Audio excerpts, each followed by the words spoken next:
Oh, wow. I remember Shakan.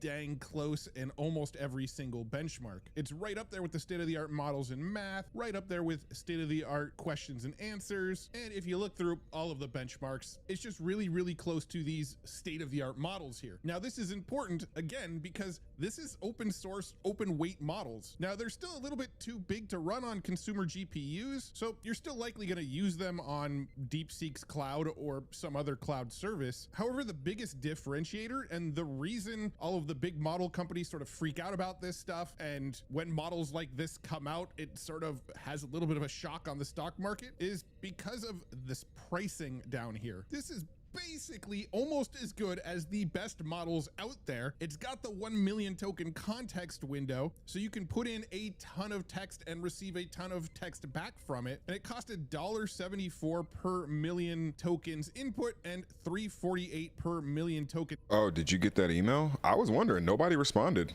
I mean, literally nobody had responded to that email. And I'm like, okay. I mean, I'm gonna try to do what I'm gonna try to do in making this right for all the people who had ordered. Sometimes I understand emails change, even though I've had the same email for 20 some odd years plus or whatever. Yeah, I mean, I sent a message out to everybody who's on the customers list.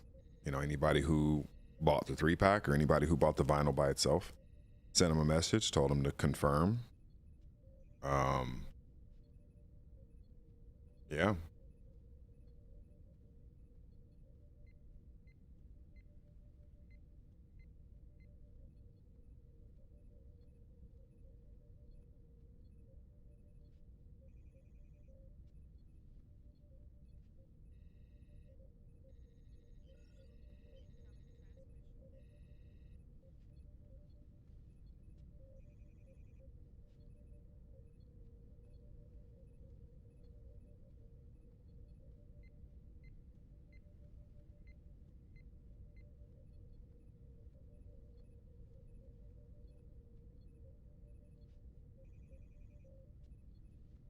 Yeah, well, I haven't gotten anybody's reply, so I don't know. Maybe it's not showing up.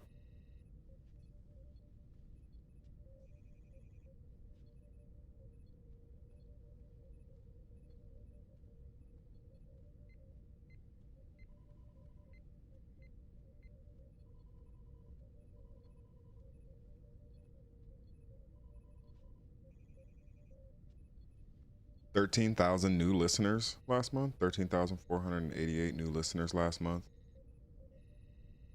49,000 listeners on Spotify.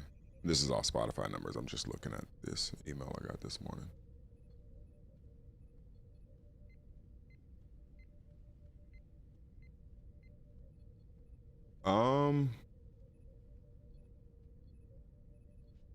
You replied twice. Why am I not getting anything?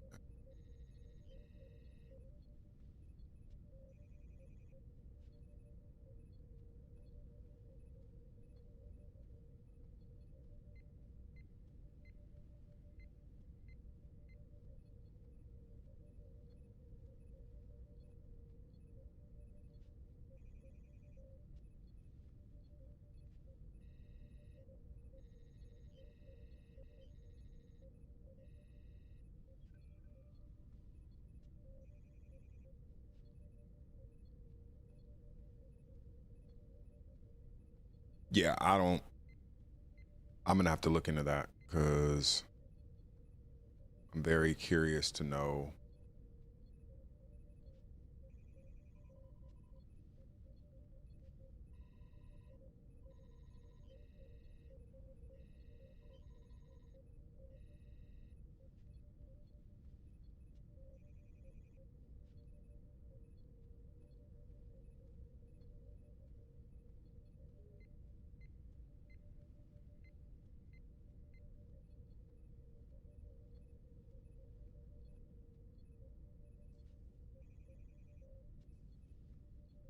Yeah, no, I didn't get anything. So there may have been an issue with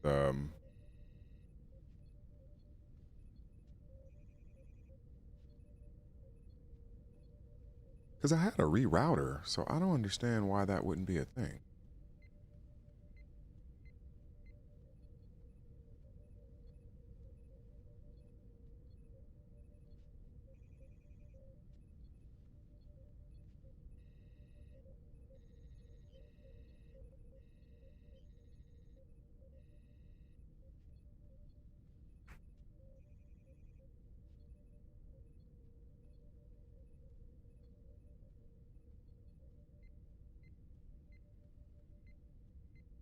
All right, well, looks like I'm gonna have to do that again because I don't.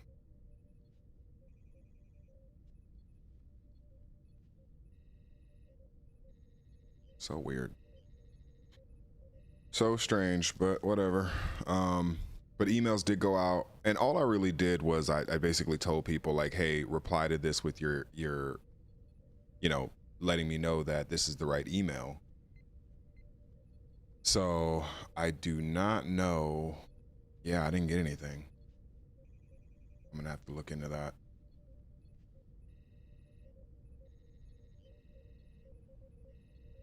That sucks. Output. If we compare that to GPT 5.5, Yeah, no, I checked my GPT spam too. 5.5 is $5 per 1 million tokens input and $30 per anything. 1 million token output. And even GPT 5.4, it still looks pretty cheap compared to that. $250 per 1 million token input, 15 per 1 million token output. And this model is roughly as good as GPT 5.4. If we compare it to Claude Opus 4.7, $5 per million token input, $25 per million token output. And if we look at Gemini 3.1, that one's $2 per million token input and $12 per million token output, but then it gets even higher when you increase the amount of tokens. With that in mind, looking at their pricing, companies are able to get nearly the same capability at a significant discount. And because these models are open, they could theoretically put them on their own supercomputers in their offices and run them locally and have all of the security and safety and privacy benefits of having these local models. So these open models are catching up, and they're also being trained for a lot cheaper than the models here in the US are being trained for, because due to export restrictions over to China, they're not able to get as powerful of GPUs to train these models on. So they're finding more efficient, more cost-effective ways to train these models that are nearly as good as the models here in the US. They're making them open weight, and then they're drastically undercutting the price of using these closed models. So every time DeepSeek puts another one of these models out into the world, it kind of freaks out a lot of the frontier labs that are based here in the US, as well as typically has a little bit of impact on the stock market as people realize that a lot of the spending that's going into AI here in the US maybe doesn't need to happen as excessively as it is, because companies in China are figuring out how to get similar results for a lot less expensive. But as these open models get better and better, bigger like enterprise companies that are spending insane amounts of money on their token costs to use these models, well, you might start to see more and more of them pivot to the open models for the security and privacy reasons, as well as for the just insane cost saving reasons. And while we're on the topic of open models, NVIDIA released another open model this week as well, called Nemotron 3 Nano Omni model. Now, this model's Omni because it has vision, audio, and language, and it's designed to work really well with AI agents, which makes sense because Jensen's constantly talking about OpenClaw and how huge of a deal OpenClaw is to the world. So NVIDIA's building models that are much more efficient for that kind of use case. But unlike the models that most people are using for their agents, which are Anthropic and OpenAI and Google models, this new Nemotron 3 Nano Omni is an open model. So again, this is a model that can be run locally. If you are running it locally, the cost to run it is essentially just the cost of the electricity for whatever computer you're running it on. And it's capable of handling text, images, audio, video, documents, charts, and graphical interfaces as input. It's even capable of being run on a little DJX Spark box. A few years ago, when we were talking about all these latest models coming out from Anthropic Anthropic and Google and OpenAI, the general consensus was these open source models, these open weight models are pretty much never going to catch up. But I feel like we're getting to a point where they're getting really, really dang close. And well, the frontier models are so good now that most people's use cases don't even need the state of the art anymore for most of what they're doing. If you're using it for like document summarization or, finding correlations and patterns within data, or helping you explain certain things, or, little AI agents for customer support, the best state-of-the-art models are almost overkill now for that. And the cheaper and open models are actually fairly good at that, but a lot less expensive to use. And if privacy and security are more of a concern for your company or what you do with your business, well, you can actually get devices and run these locally now. Pretty crazy to see how much and how quickly open weight models have caught up with state of the art, to the point now where they're pretty usable for most people's use cases. But let's keep this discussion on open going even further. This company Poolside AI here just released Laguna XS2 and Laguna M1. These are two new foundation models, and the Laguna XS2 is an open weight 33 billion total parameter model. Both models are currently free to use. So their M1 model is 225 billion parameters, and it looks like it's designed to compete with some of these larger models here, but not necessarily the most state-of-the-art models. Their XS2, the one that they are releasing as open weights, appears to be designed to compete with like Gemma 4, DevStroll Small 2, Claude Haiku, models like that, and seems to fall in line with the rest, being pretty in the middle of all of them. The company Mistral released a new model this week for remote agents in Vibe, and it's powered by their Mistral Medium 3.5 model. Now, this one's clearly designed to work inside of agent harnesses like OpenClaw and Hermes and things like that, and it merges instruction following, reasoning, and coding into a single 128B dense model. And it's also released as open weights. Now, if you want to dive into the benchmarks and go a little deeper on what all of these models are really good at, I will link up every single one of them in the description so you could find out which model is right for you. I've just been really, really impressed with all of these open models coming out lately that are like just that close to being as good as the state-of-the-art models. Alibaba also released a new model this week for images called Quinn Image 2.0 Pro. Now, on the Arena leaderboard here, it's ranked 9th. So I'm not gonna get too deep into this one just because, we've got plenty of image models that do quite a bit better than this one. But if I skim their thread here on X, we can see the types of images that it generates here. All of these were generated with this model, and it can do text and it can do memes apparently. And here's another model that actually came out last week, but I missed it in last week's video, so I wanted to make sure I touched on it in this week's video, and that's the new Grok Voice Think Fast 1.0 model from XAI. This is a new voice model that's designed to be really, really...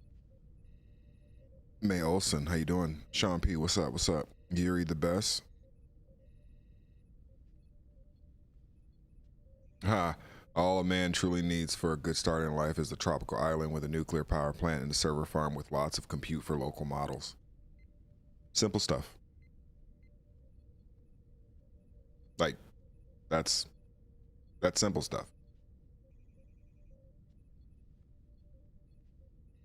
Fast, have low latency, so when you ask it a question, there's not a ton of delay from the time you ask the question to when it responds. It just gets back to you really, really quickly. Stuff like this is kind of designed to be for like customer support. You can have your phone agents be AI and they'll actually respond a lot quicker than sort of having a delay between you asking it that question and it actually giving you that response. Yeah, I'm seeing a $65 charge for activation, but I haven't received my kit yet. Thanks for letting me know, John. Let's get this sorted. First, I'll send a 6-digit code to your email address for verification. Okay, I see it in my inbox. The code is G4XM21. Got it. Let me verify that code for you. All set. One sec while I pull up your account's information. Okay, I'm seeing a charge for $65.10 for activation of the kit you ordered on April 20th. It looks like the kit is still in transit and expected to arrive on the 24th. Is that the one? Yep, that's it. Great. Let's get this sorted. You get the idea. It's pretty dang quick. That was all in real time, so you can hear that this was a real person, and as he responded, the AI responded at a very natural sort of pace. It's also now what powers Starlink's phone sales and customer support experience. I haven't used this animation in a while, but we've had a ton of drama in the AI world this week, so let's break some of that down.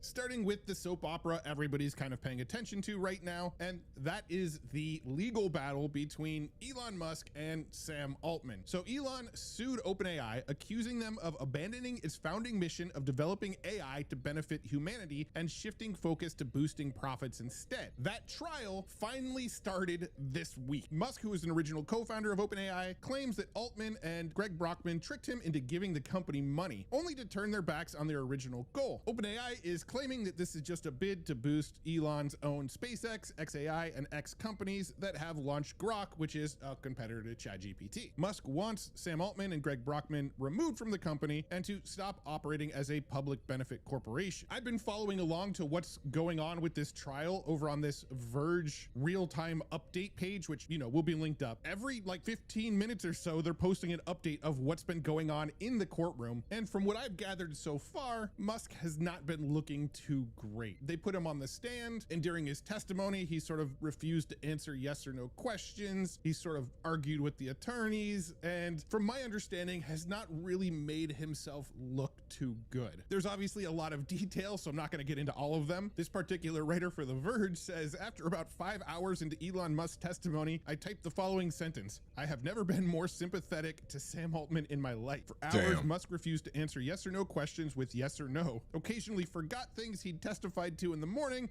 and scolded defense lawyer William Savitt. I watched a few jury members glance at each other during one testy exchange. One woman was rubbing her head. So yeah, most of the trial has been them examining Elon Musk. From what I can gather, it doesn't sound like he made the best impression, but there's still quite a bit more to come from this jury, and if there's anything interesting, I'll probably bring it up in some future videos. In some Anthropic drama, a lot of people are getting really frustrated by Anthropic's latest business practices, and that's the practice of them charging people more whenever they expect that they're using a harness that Anthropic doesn't want them to use. So for example, Hermes or OpenClaw. Here's a tweet from Theo Brown. Fun fact, if you have a recent commit that mentions OpenClaw in a JSON blob, Claude Code will either refuse your request or bill you extra money. This is an empty repo. I'm just calling Claude Code directly. Here's another case as shared from Patel here. Some guy was on Claude Max 20X, the $200 a month plan. Yesterday, Claude Code hit him with a "you're out of extra usage" out of nowhere. His dashboard showed 13% weekly usage, 0% current session, 86% of his plan was sitting there untouched. But he got $200.98 in extra usage, which should have been covered by his subscription plan. He started binary searching repos and commits mainly on his own until he found the trigger, the string Hermes.md in a recent get commit message. He then reported it. Anthropic support acknowledged the bug 3 times, called it an authentication routing issue, thanked him for finding it, and then refused to refund the money. Here's the original message that he was referring to over on Reddit. You can see in the code here, you've got add Hermes.md. When he reported to Claude, here was the actual response. I sincerely apologize for the disruption you experienced with the billing routing issue. We take service reliability very seriously. However, I need to let you know that we are unable to issue compensation for degraded service or technical errors that result in incorrect billing routing. Oh, so wow. Yeah, essentially, you can have a subscription plan with Anthropic, you know, pay $100 or $200 a month for one of the Claude Max plans, use it for coding, and if your code happens to mention OpenClaw or Hermes or one of these harnesses that isn't Claude. I will say this, his voice is very hard to listen to over a long period of time. He just sits in that upper higher range, and I'm just like, can you come down a little bit, bro? Outgoing, Singapore takes 5 days. And His Highness said, okay, do it in 5 hours. And they were for them, but they... On Friday, April 24, Anthropic, the company behind And she just has a voice from the fucking heavens.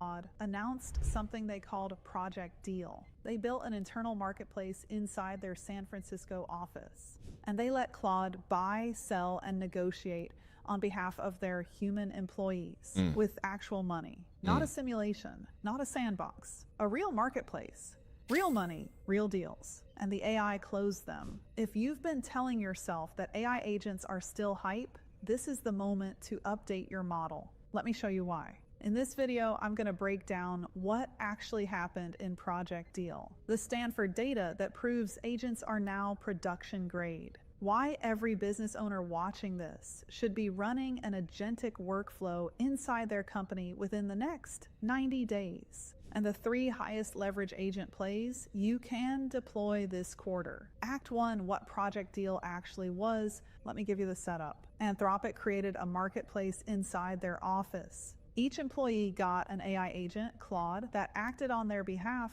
The agents could buy goods, sell goods, set their own prices, negotiate counteroffers, and close transactions. The humans gave goals, I want this, or I want to sell this, and the agents figured out the rest. And it worked. Times of AI reported on the experiment, and the headline finding was simple. The agents weren't just suggesting trades, they were closing them, without the human in the loop on each individual decision. Now, I want to be honest about the limits. This was a controlled environment. Anthropic's engineers designed it. Real-world markets are messier, adversarial actors, regulatory complexity, unexpected edge cases. Anthropic itself was clear that this was a research milestone, not a product launch, but the direction is unmistakable. We are crossing the threshold from AI as a tool you operate to AI as a colleague that operates. Act 2, the Stanford 2026 AI Index data. Anthropic's Project Deal isn't an isolated story. It's part of a much larger curve, and the data on that curve just got really clean. Stanford's 2026 AI Index, published earlier this year, included a benchmark for AI agent performance on real-world computer tasks. Things like open this software, find this file, complete this multi-step workflow, the kind of thing a junior employee does. In 2024, AI agents scored about 12%. They were essentially toys. In 2026, that number is 66%. In 2 years, and the supporting data is everywhere. OpenAI just launched workspace agents, autonomous task execution across files, calendars, and apps. Google launched a fleet of AI research agents powered by Gemini 3.1 Pro. Anthropic's Model Context Protocol, the standard that lets agents connect to external tools, crossed 97 million installs in March alone.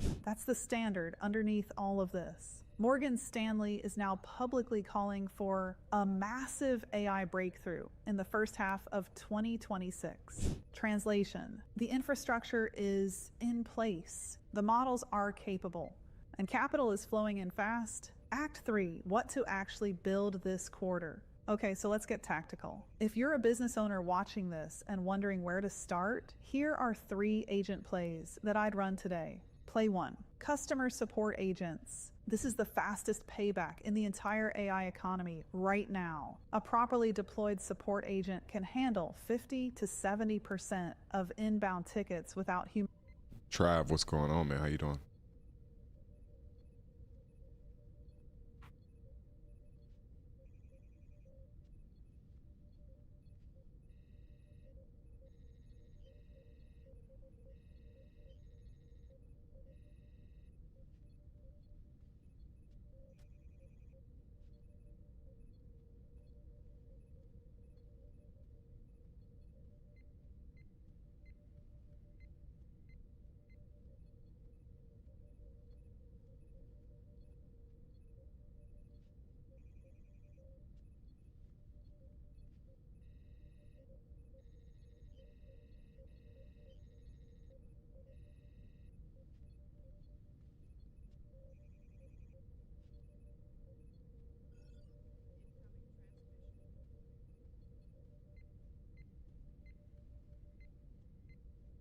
Oh, well, happy birthday. I'm not sure exactly when it is, but I'm wishing you the best one.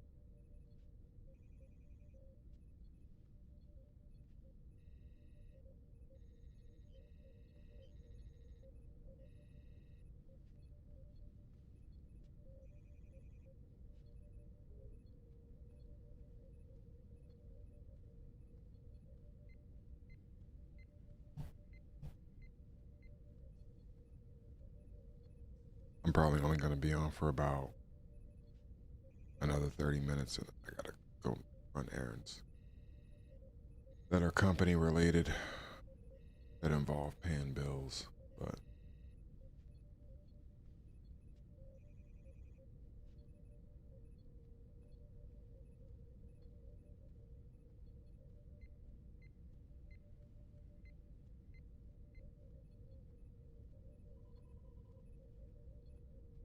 But anyway, yeah, I hope you have a great birthday.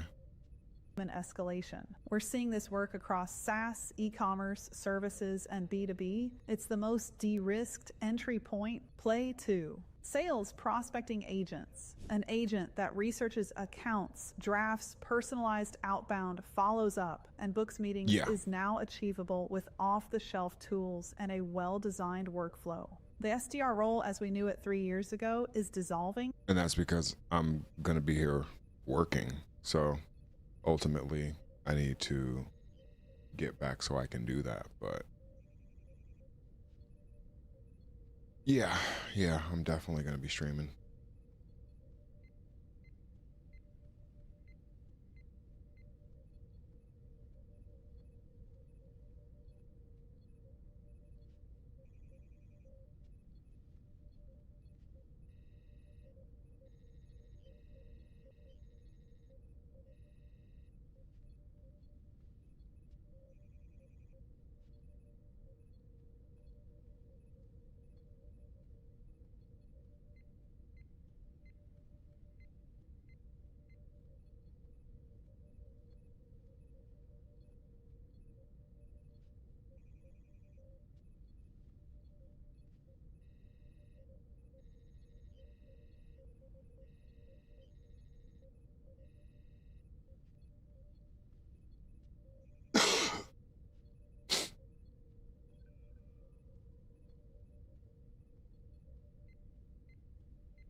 What do you think about the recovery of the job market? We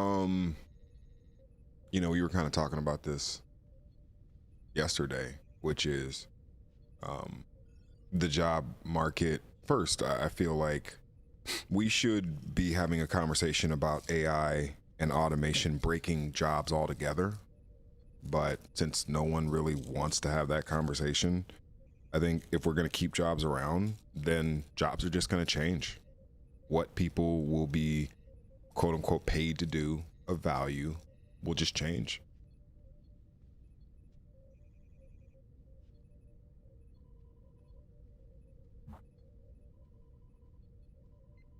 And I think people who are extremely innovative with how they approach problem solving will be rewarded in that market, and they won't have any problem. I don't think they're going to have any problem finding work. I think jobs that are easily automatable and busy work and things like that, I mean, those people are going to have a tough time. Again, we could have a conversation about AI just breaking work altogether and strive for that, or we could continue this system of work and exploitation and, the same system we have, which I'm okay with. I'm okay with. I mean, if we're doing that, I've already prepared for the fact that people are going to choose to do that as opposed to the other. But man, a lot of people it's going to be tough for a lot of people out there. And it didn't have to be. It didn't have to be. But apparently this is the world we want. So this is the world we're going to get. And, you know, maybe in another 100 years or a couple 100 years, we'll try to figure it out then. But hey, man, humans are going to human. So I'm not sure if that's the answer you were looking for. I don't want people to struggle. I don't want people to struggle, but I also realize that people can choose their own destiny as it pertains to how this world operates. And I think they've made people just comfortable enough to not rock the boat.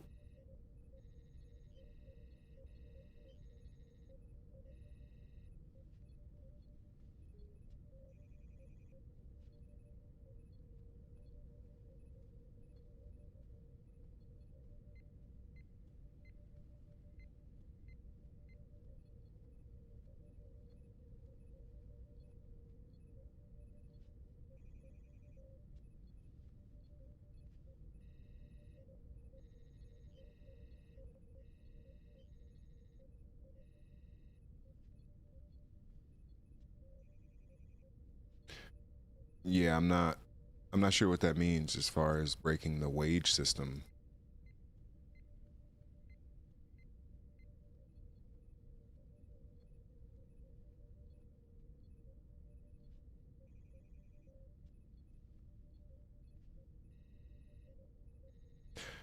I mean, if the cost of cognitive labor is near zero and the cost of physical labor is near zero, how is there a wage system?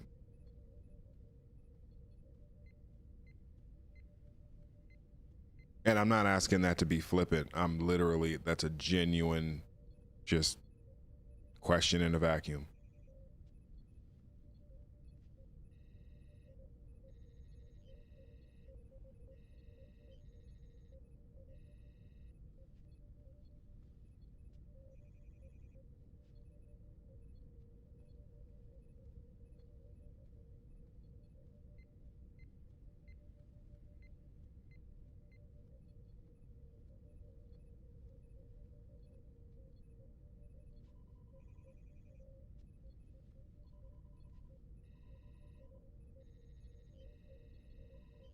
Um, I don't think that's everybody. But I see your point, and I just think, again, I go back to the sort of concept of just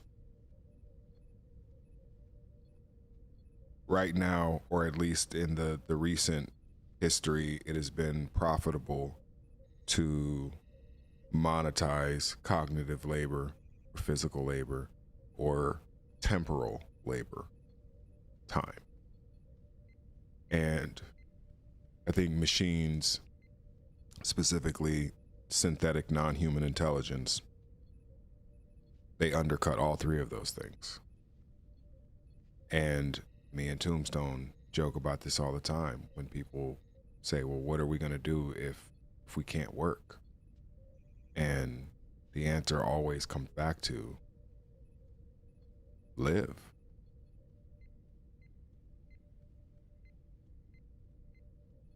And I think a lot of people, we really should think about our world and specifically our society. And there's a lot of people who don't want us to think like this. So they're going to demonize it and say it's this or it's that or it's this or it's that. And I think a lot of people are just trying to solve for the human condition. I think a lot of the human condition is rooted in scarcity and survival and procreation. And everything else is kind of window dressing. I think connection is a part of it at somewhat of a secondary level, but I think hierarchical needs sort of thing. I think it's very much survival, very much resource, very much procreation.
I'm going to continue this. The companies who replace it will end up with 4 to 5 times the pipeline at a fraction of the cost. Play 3. Internal operations agents. Reporting, compliance, document processing, internal knowledge retrieval. These are the silent killers of mid-market companies. Every business has 5 to 10% of headcount tied up in work that could now be done by an MCP-connected agent in a fraction of the time. Block, Jack Dorsey's company, built this internally. That's why they laid off 4,000 people. I mean, I understand, where you guys are coming from. I'd probably have more of a cynical view on humanity than most. But I also think that we, in many ways, have made a lot of progress and have done things that, just a month ago, we were launching humans into space and celebrating. And I just feel like it's easy to get caught up in the judgment of the past. But I always look at it like this. And this is not a popular opinion, but it is kind of mine. That's probably why I'm not as popular. But I think at the core of it, people are just trying to survive and protect the very little that they have in a world where everyone is just trying to survive. And I think if you made it so that wasn't the primary concern, survival, specifically survival, I think there's a lot of different things that humans would be interested in outside of just their sort of protect their own mentality. But again, we are rooted in nature. Nature forces people to make decisions based on survival, their families, the people who are connected to them that allow them to do that more effectively and at a cost that makes sense to them. And I just feel like we got to start having more nuanced conversations, because I feel like the world is the way that it is because we just don't have the nuance in seeing the world as it is, and not as we would like it to be, as we think it makes sense to us.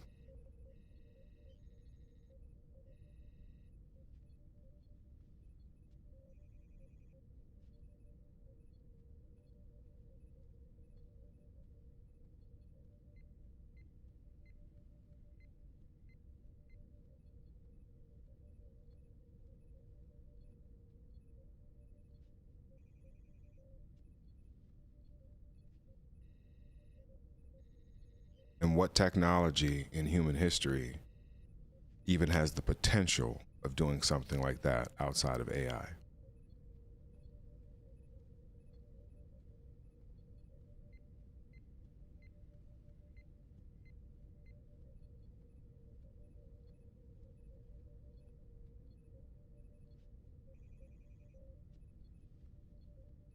I think jobs are the least of our concern.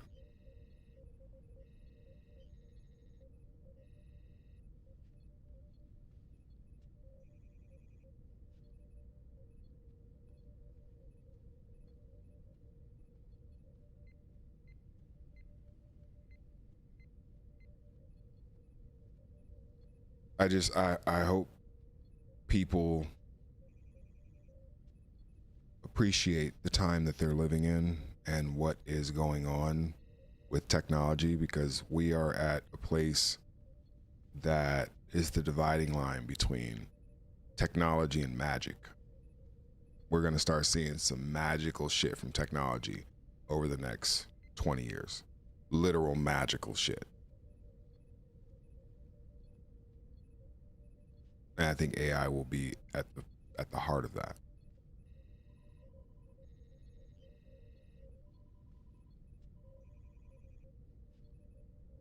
I mean, the reality is we can have whatever world we want.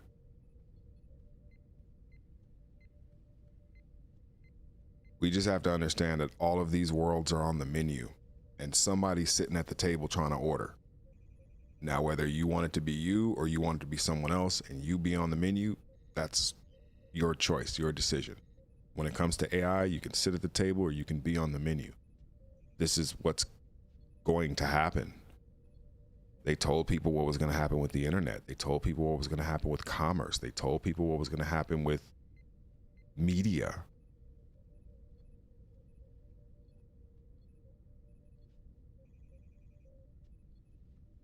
Like, you must prepare yourself for this transitional age that will happen. I mean, there's this meme going around about people saying, you know, Gen Xers and millennials and stuff saying like, oh, you know, I remember recording on a cassette tape and, you know, burning a CD and then, you know, downloading an MP3 and now streaming. And it's like they lived through 4 generations of technical innovation in just the medium of music.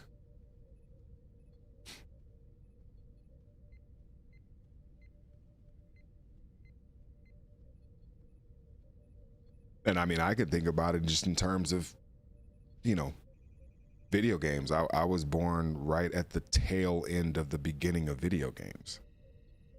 But that was when the Nintendo, the NES, popped. It was the worldwide phenomenon. There wasn't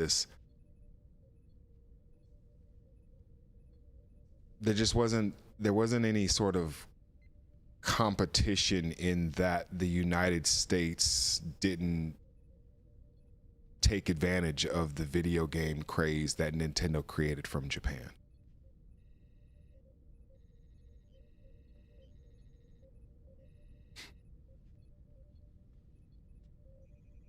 Back when people denied the internet, yeah, I remember. I remember people telling me that nobody. I'm gonna find this clip, and it's no shade to DJ Quick, because I love Quick. Quick is the only rapper in my mind that's ever put out a perfect album, right? I'm sure that's not true, but in my mind, and in the 15-year-old me, you know, living in Compton, that's true in my mind. But anyway, Quick has a very sort of famous clip of him in his documentary from back then where he was like, you know, you kids that be making music in the computers, music wasn't meant to be made in computers. And okay, maybe on the surface of it, he might be right. Maybe an analog was never meant to be on digital. I kind of disagree. I think the digital has a better chance of, you know, recreating a one-to-one experience with analog, given the, you know, right amount of technology. You can reproduce that. But everybody makes computer digitally now. Very, very, very few people record on tape. And you know what? Most people don't care if you record on tape. You could go to a studio where you record on tape. Guess where and how people are going to hear it? Digitally.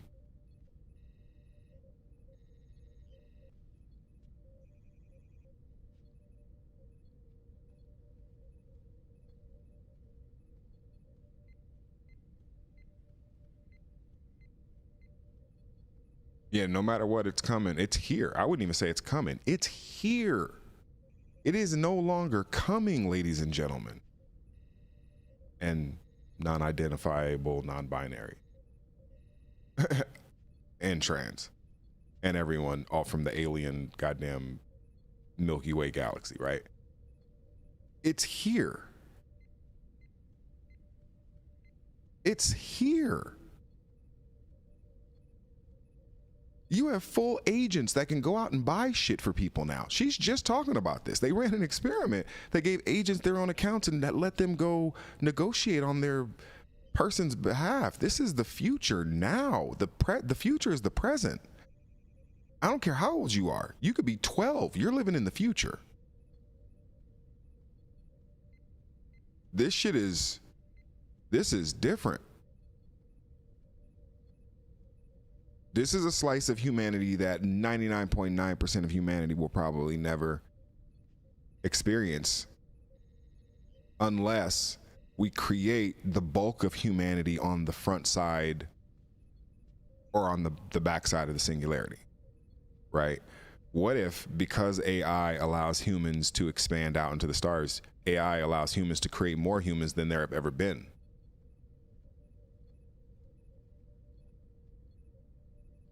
Like, what about that? Mailson says, do you remember Pong? I didn't play video games before Nintendo, NES, but I do remember Atari. I do remember ColecoVision, right? I do remember them, but I didn't play. I started playing at like 5 or 6. NES, I think it was like 1985. Jesus, I was 4. No, it's probably had to be 86 or something like that, 87. But I had to be like 6 when I first started like playing video games. And of course, you know, my hands still hurt from old school Nintendo controllers, but I also went to arcades, you know, went to arcades. I remember pinball arcades. I remember going to pinball arcades in LA. I remember going to Pac-Man Arcade, the classic, legendary Pac-Man Arcade in Pasadena, California. I wonder if there's...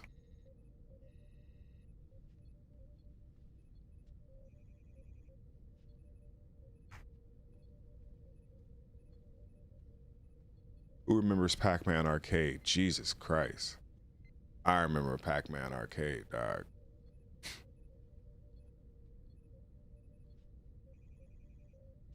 And this was Pac-Man Arcade in the 90s. This wasn't...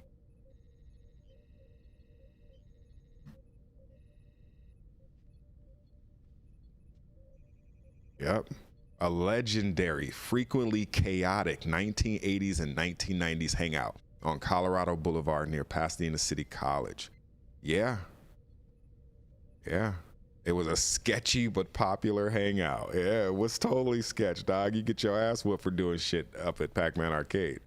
Like if you were using if you were using a character and you were like, you know, what we call cheesing today, you know, if you were spamming the same move or you were doing something that was just unbecoming in competitive gaming, dude, just fire on you. But you just start fighting right there in front of the console, right in front of the cabinet. Kids were smoking. I remember kids would smoke cigarettes and weed inside the arcade. Didn't give a fuck. There was a whole row of pinball machines in the back that were older, so like older people would be there. So there's always that sort of environment. People would be smoking. I remember one of the staff from the group home, his name was Manny. He used to take us up there. He was like a real big dude. Like Manny was huge. And he used to take us up there like once every month, probably, once every 6 weeks, I would argue. I played Street Fighter 2 for the first time there. That was the first time I ever played Street Fighter 2. Mortal Kombat. I remember going to Skate Depot and seeing Mortal Kombat for the first time. World on Wheels and seeing Mortal Kombat 2 for the first time. So, yeah. They had tables at Pizza Hut and Pac-Man tables. I remember going to, what was that fucking, It wasn't Little Caesars. There was another pizza spot. And I do remember them having these sit down at the table, because I remember there was a game called Gauntlet. And you had like a wizard and an elf and like a warrior and like maybe it was like a princess or something. I don't know. Maybe it was called Round Tables Pizza. Nah, I think it was called Round Tables. I don't know if Round Tables is still in business anymore. Round Tables Pizza? Are they still around? Oh, they're still around. I guess they are kind of pizza royalty. Because I remember Round Tables Pizza in the 90s, and yeah, that's where I would, yeah. Damn, they've been around since 1959.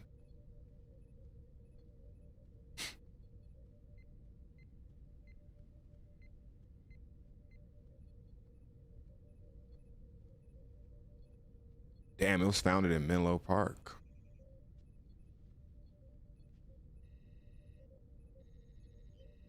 Damn, that's wild. Yeah, Round Tables Pizza was fucking, man, that shit have put Chuck E. Cheese to shame. Although I will say, when I was a kid, Chuck E. Cheese pizza was bomb. Chuck E. Cheese pizza, people shit on Chuck E. Cheese like it didn't have the slap in his pizza.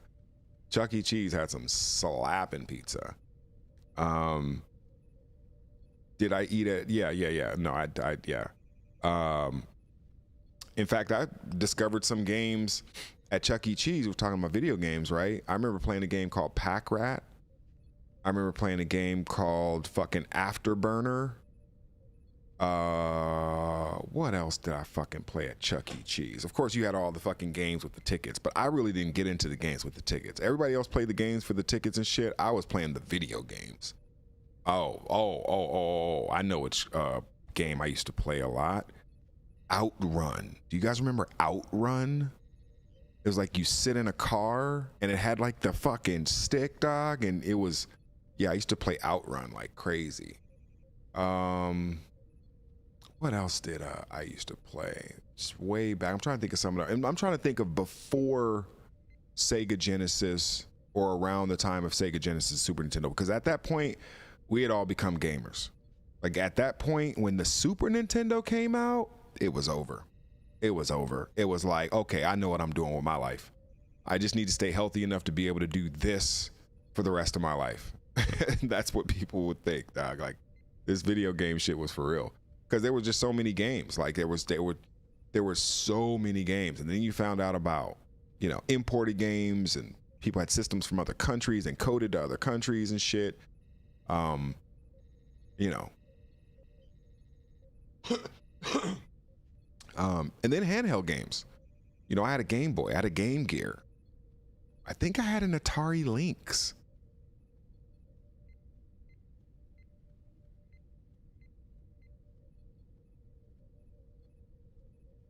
Yeah, I might have had a couple of you know what else I had? I had Tiger handheld games even before Game Boys. I had the Tiger handheld game. If you're old enough to know what the fuck this is, Tiger handheld games. Do a search for Tiger handheld games in the 90s. Oh my goodness, I'm old.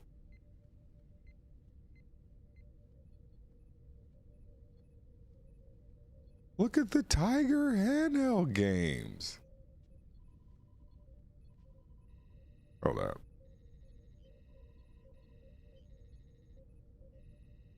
I had to pull this up. Look at this shit. I mean, Aladdin? Oh my goodness. I would play this right now. I'd play this right now. Tiger handheld game Aladdin. Look at the basicness of these controls. And guess what? It was awesome. Like, I don't care if they were a scam. I don't care if you weren't doing shit. As a kid, this was like the greatest shit ever. I mean, they had Tiger handheld games all the way up until Sonic 3. I mean, and if you're a kid, you don't give a shit. Like if you're 4, 5, 6, 7 years old, you do not care that the Tiger handheld game. But maybe when you're like 7, maybe 8, you start getting into like graphics and shit. But ooh, that X-Men was fresh.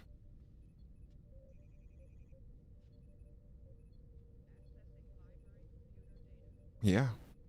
But I mean, I also had an Atari Lynx. Atari Lynx. I had one of these.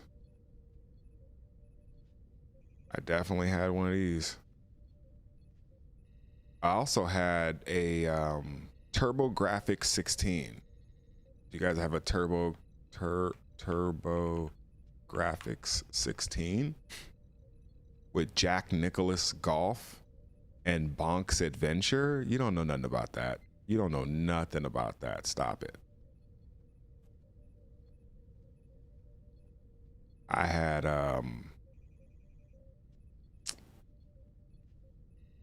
man, I had this side-scrolling like shoot 'em plane thing that was pretty crazy too. That was dope. I mean, TurboGrafx 16 was actually pretty dope. I actually had a TurboGrafx 16. It was actually pretty dope. It wasn't quite the Sega Genesis and the Super Nintendo. It sat in between the Nintendo and the Super Nintendo and Sega Genesis. I would argue both the Sega Genesis and the Super Nintendo were better than the TurboGrafx 16. But the TurboGrafx 16 was better than the NES, for sure. So, there's always that.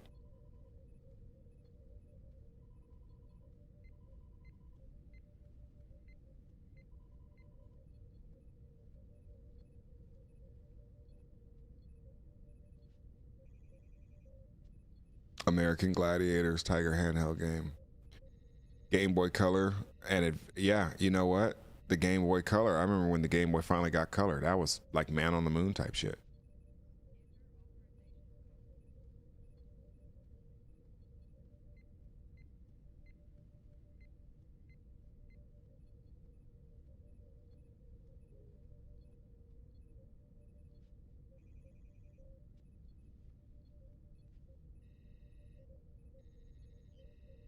Yeah, Newtopia. That was an RPG, like a Zelda style RPG. It was interesting.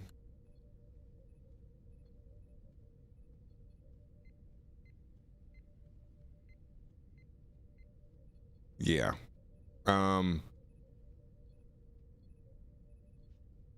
It's interesting because again, I go back to where it was back then to where it's like I play Star Citizen now every day.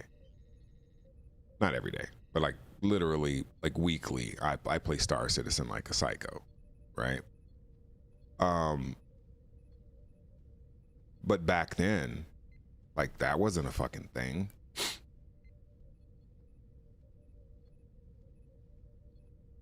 It just wasn't a thing.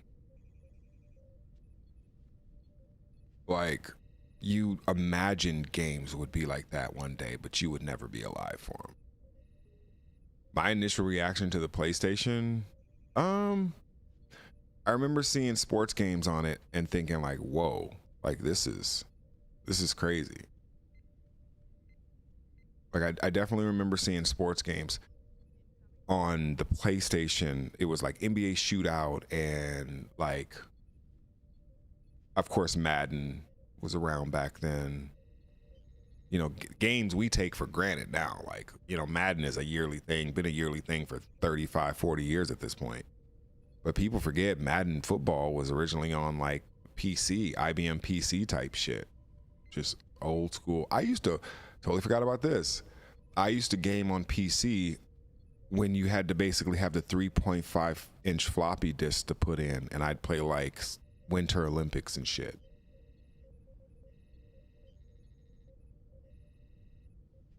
So there's that.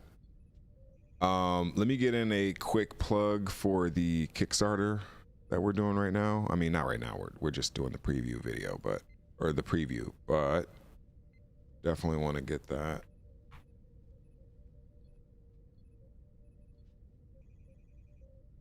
Wait, what?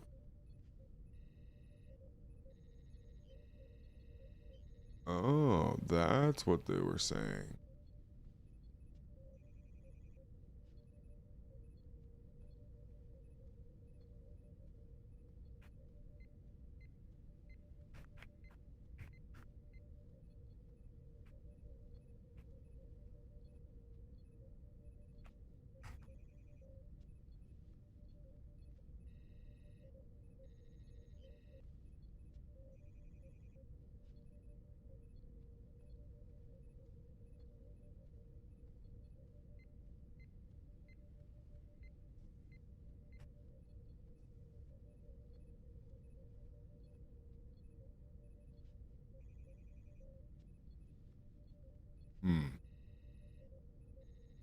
That's weird.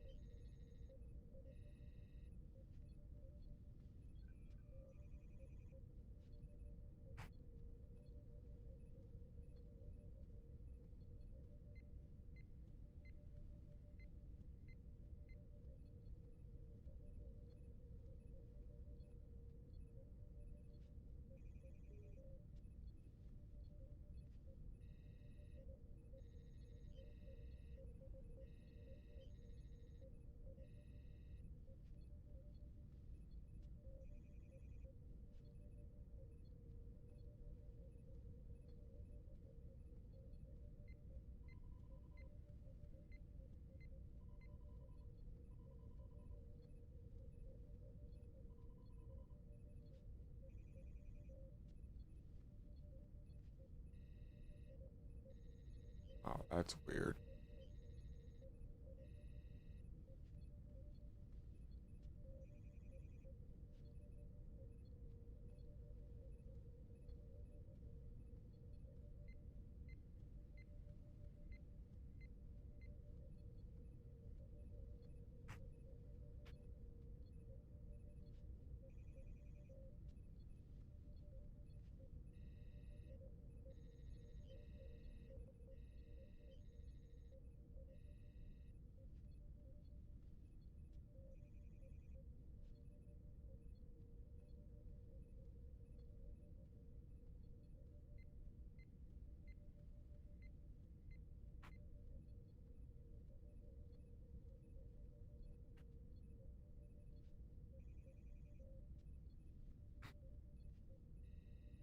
Hey, you know what?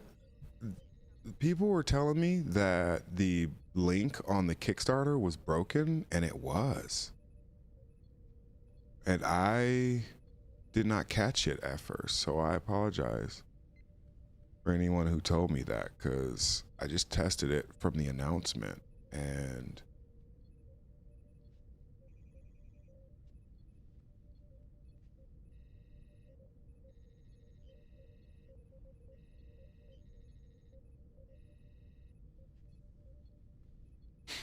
so I did not know that, but now that I do, how about that? Big clams. All right. So if you guys don't know, I'm preparing for It Worked For You Yesterday. Yeah, I don't know what the hell was that. I really don't know what that was about. I really don't know what that was about.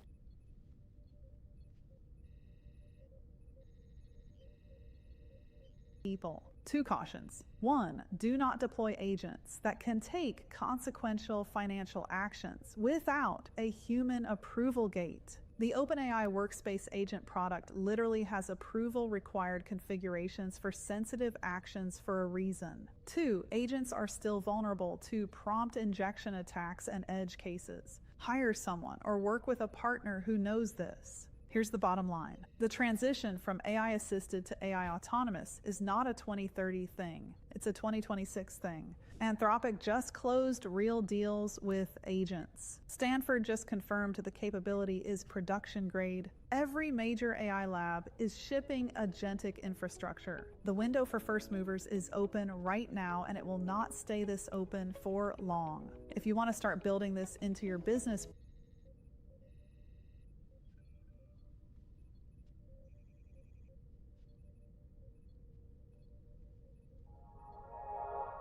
we have an unbelievable treat next. A founder who's touching All right. So this is the last thing I can watch, and then I gotta go do my errands and shit. So I'll definitely I'll watch this because this is 27 minutes, and I still got 27 minutes of work I gotta do. But ton of lives, and who's been at it for a very long time. How many people here have been in a Waymo? Okay, well, that's a relief. The chef eats his own food. I do a lot of it. All right, and how many people love the Waymo experience? Rock on. I'm a daily active now. It's incredible. Excellent, thank you. We have here the creator, a man who has been at this mission for, get this, founders who've been in AI since 2022, almost 20 years. Building in the autonomous vehicle challenge. And he has not only been at this, he's been at it in the great times, at the tough times. He's been persistent, and he has created something that is unlike anything else on Earth. Truly exceptional. Please join me in welcoming Dmitry Dolgov. Thanks. Great to be here. All right, Dmitry. So we've got about 25 minutes together. The goal is to understand a little bit about you, what makes you tick, what has made you persist since the early days of the DARPA Challenge 21 years ago, all the way through Waymo, early days to today and the future. Let's start on you, and then we'll get into technology very quickly. Sound good? Sounds good. Okay. So Dmitry, you are known by your team as technically brilliant, incredibly intense, but also very kind and humble. You were born in the Soviet Union, raised in the States, and then chose to go back to one of the most prestigious, intense physics programs on the planet in Moscow. How did those first few years of your life shape you, and how did it shape your character? So my parents went to the same school, so that to a large degree drove my decision to go back. I went to high school.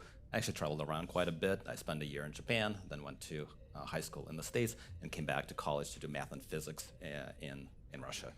So that was the same school that my parents went to, and I kind of really grew up hearing stories about what it is like to be at that place. I really wanted to go back, and I think in terms of how it shaped me, I think it really set the foundation, technical foundation, and in those early days in college, one of the most important thing is acquiring the ability to learn and independently explore. So I think that really helped me in my future career. Now, you did this very intense program at Moscow Institute of Physics and Technology, and then you decided to keep going on the AI path. You earned your PhD also in AI. Mm-hmm. And then you pretty quickly were attracted to autonomous vehicles. In 2005, you were part of the DARPA Challenge. Can you tell us about those early days? What drew you to autonomy? That was kind of a light switch moment for me. Right? In the early days when I went to college and in grad school, it was more about just the learning of the fundamentals, and I didn't have at all a clear picture, an idea of what I wanted to do after, right? And then I think the timing was just incredibly lucky that this was when I was finishing up grad school, the urban challenges, the ground challenge, and then the urban challenge, the one that I took place in, were happening, and it clicked. It was just the technology is incredibly interesting. The mission is so powerful that nothing else come close, and it's a real product there. You can be hands-on and experience it yourself. So it really checked all the boxes for me. And as you said, that's been 20-some years ago. Who's counting? And then I've never looked back, and that's what I've been doing since. Amazing. So Waymo started out of a project at Stanford Automotive Lab. There were two sides of this building. There was the autonomy side, and then there was a solar car side. Fun fact, I was an idealist. I worked on the solar car. I got that bet very wrong. You bet on autonomy. Tell us about the first few years of Waymo, from 2009 to the formative years. So we started in 2009. That was, at the time, the Google self-driving car project. And the first couple of years, it was all about learning the problem space, understanding what it means to try to put an autonomous vehicle on public roads. So when we started in service of those goals of learning, understanding the problem space, we created a couple of goals for ourselves. One was to drive 100,000 miles total in full autonomy, which at the time was not heard of. And the second one was to drive 10 routes. Each one was 100 miles long. They were all over the Bay Area, chosen to be very difficult. And we had to do each one from beginning to end in full autonomy, still with a person behind the wheel that can take control. But the challenge was to complete each one without an intervention. So it was a small team of us. It was about a dozen people. It was the early crazy startup days. Everybody working 24/7, writing code and building hardware during the day. Then doing some testing at night. And it took us about 18 months to complete both of those challenges. Incredible. It seemed impossible at the time. Now you guys are on hundreds of millions of miles. Absolutely. Okay, so early Waymo days, extreme challenge, starting to achieve there. Next few years, you have a reputation in your team for grinding really hard. You were sleeping at the office. Tell us about Dimitri in the first few years of Waymo and how you formed your leadership style. I gotta say, those early days was probably the most fun I've ever had in my professional life. And it is that momentum and that pace of an early startup days, right? When you are making so much progress, every hour of every day, and you're doing everything, right? You are working on setting up the hardware in the cars, and then configuring and calibrating the sensors and the your pose estimation system, and then you're writing software during the day, and it's everything, right? It's the core of the the software, the algorithms that drive the car. It is all of the tools and UIs and the user experience in the car. So you're doing everything. You're learning at an insane rate, and you're making progress at an insane rate. So those were the early days of Project Chauffeur. And then in those couple of years, we've convinced ourselves that yes, this is worth pursuing. So we doubled down and started actually building towards the future of a fully autonomous product. Okay, so exciting first few years, intense, fast-paced, technically really difficult. Now take us to 2016-17 for a moment. This was a period where we actually had a hype cycle in AI. Turns out there's been a few of them. And AV, autonomous vehicle, was at the center of that hype cycle. I mean, I remember just so many companies going after this. And then there was a massive slump. And when most people gave up or failed or fell apart, you guys persisted. And you were a leader in that persistence. For all the builders in this room, how did you navigate through the hard times? So first, a comment on what these cycles kind of look like to me, and how I've seen them. And you said there's been many, some in AV, but more generally, and kind of what often leads to a cycle like this is some breakthrough that leads to very rapid progress in the kind of the early parts of the problem, and very rapid advancements still in the early part of the problem. Right? And in the AVs, the problem has always had this property that it's very easy to get started, but it's very difficult to take it all the way to a real product, full autonomy, and superhuman performance. So it's somewhat natural, given those ingredients, that whenever there's been a big breakthrough in technology, whether it's convolutional nets or transformers or large language models, it's led to this cycle. Okay, now the problem is going to be and it kind of reshapes the early part of the curve, but it doesn't change the long tail of it. For us, I think it was understanding that it's not going to be an easy problem, but it's a very important one. And having, believing in the mission, right? Because today, worldwide, somebody loses their life to a crash on our roads every 26 seconds. So I guess it's the combination of knowing that the mission is really, really important, and then understanding what you're up against and not looking for kind of easy wins or quick solutions or silver bullets that help the team have the right stamina to go the distance. Brilliant. So you guys were in this moment where it was really easy to get started. A lot of people got there, but you guys actually persisted and got through to the other side with a truly magical experience. Pretty much every hand in this room went up. Truly magical experience because of that persistence. Let's talk about technology today. A lot of people are talking about world models. You have had all the components of world models for many years. How do you think about a world model, and what is Waymo's version of a world model? There are a few things a few terms that people use nowadays. People talk about world models, world action models, omni models, visual language action models, and at the core of each, there's an ingredient that is relevant and really important for Waymo and for what we've been building in our AI ecosystem. So at the core of our AI ecosystem is what we call the Waymo Foundation model, and it powers three main pillars of our AI and our tech.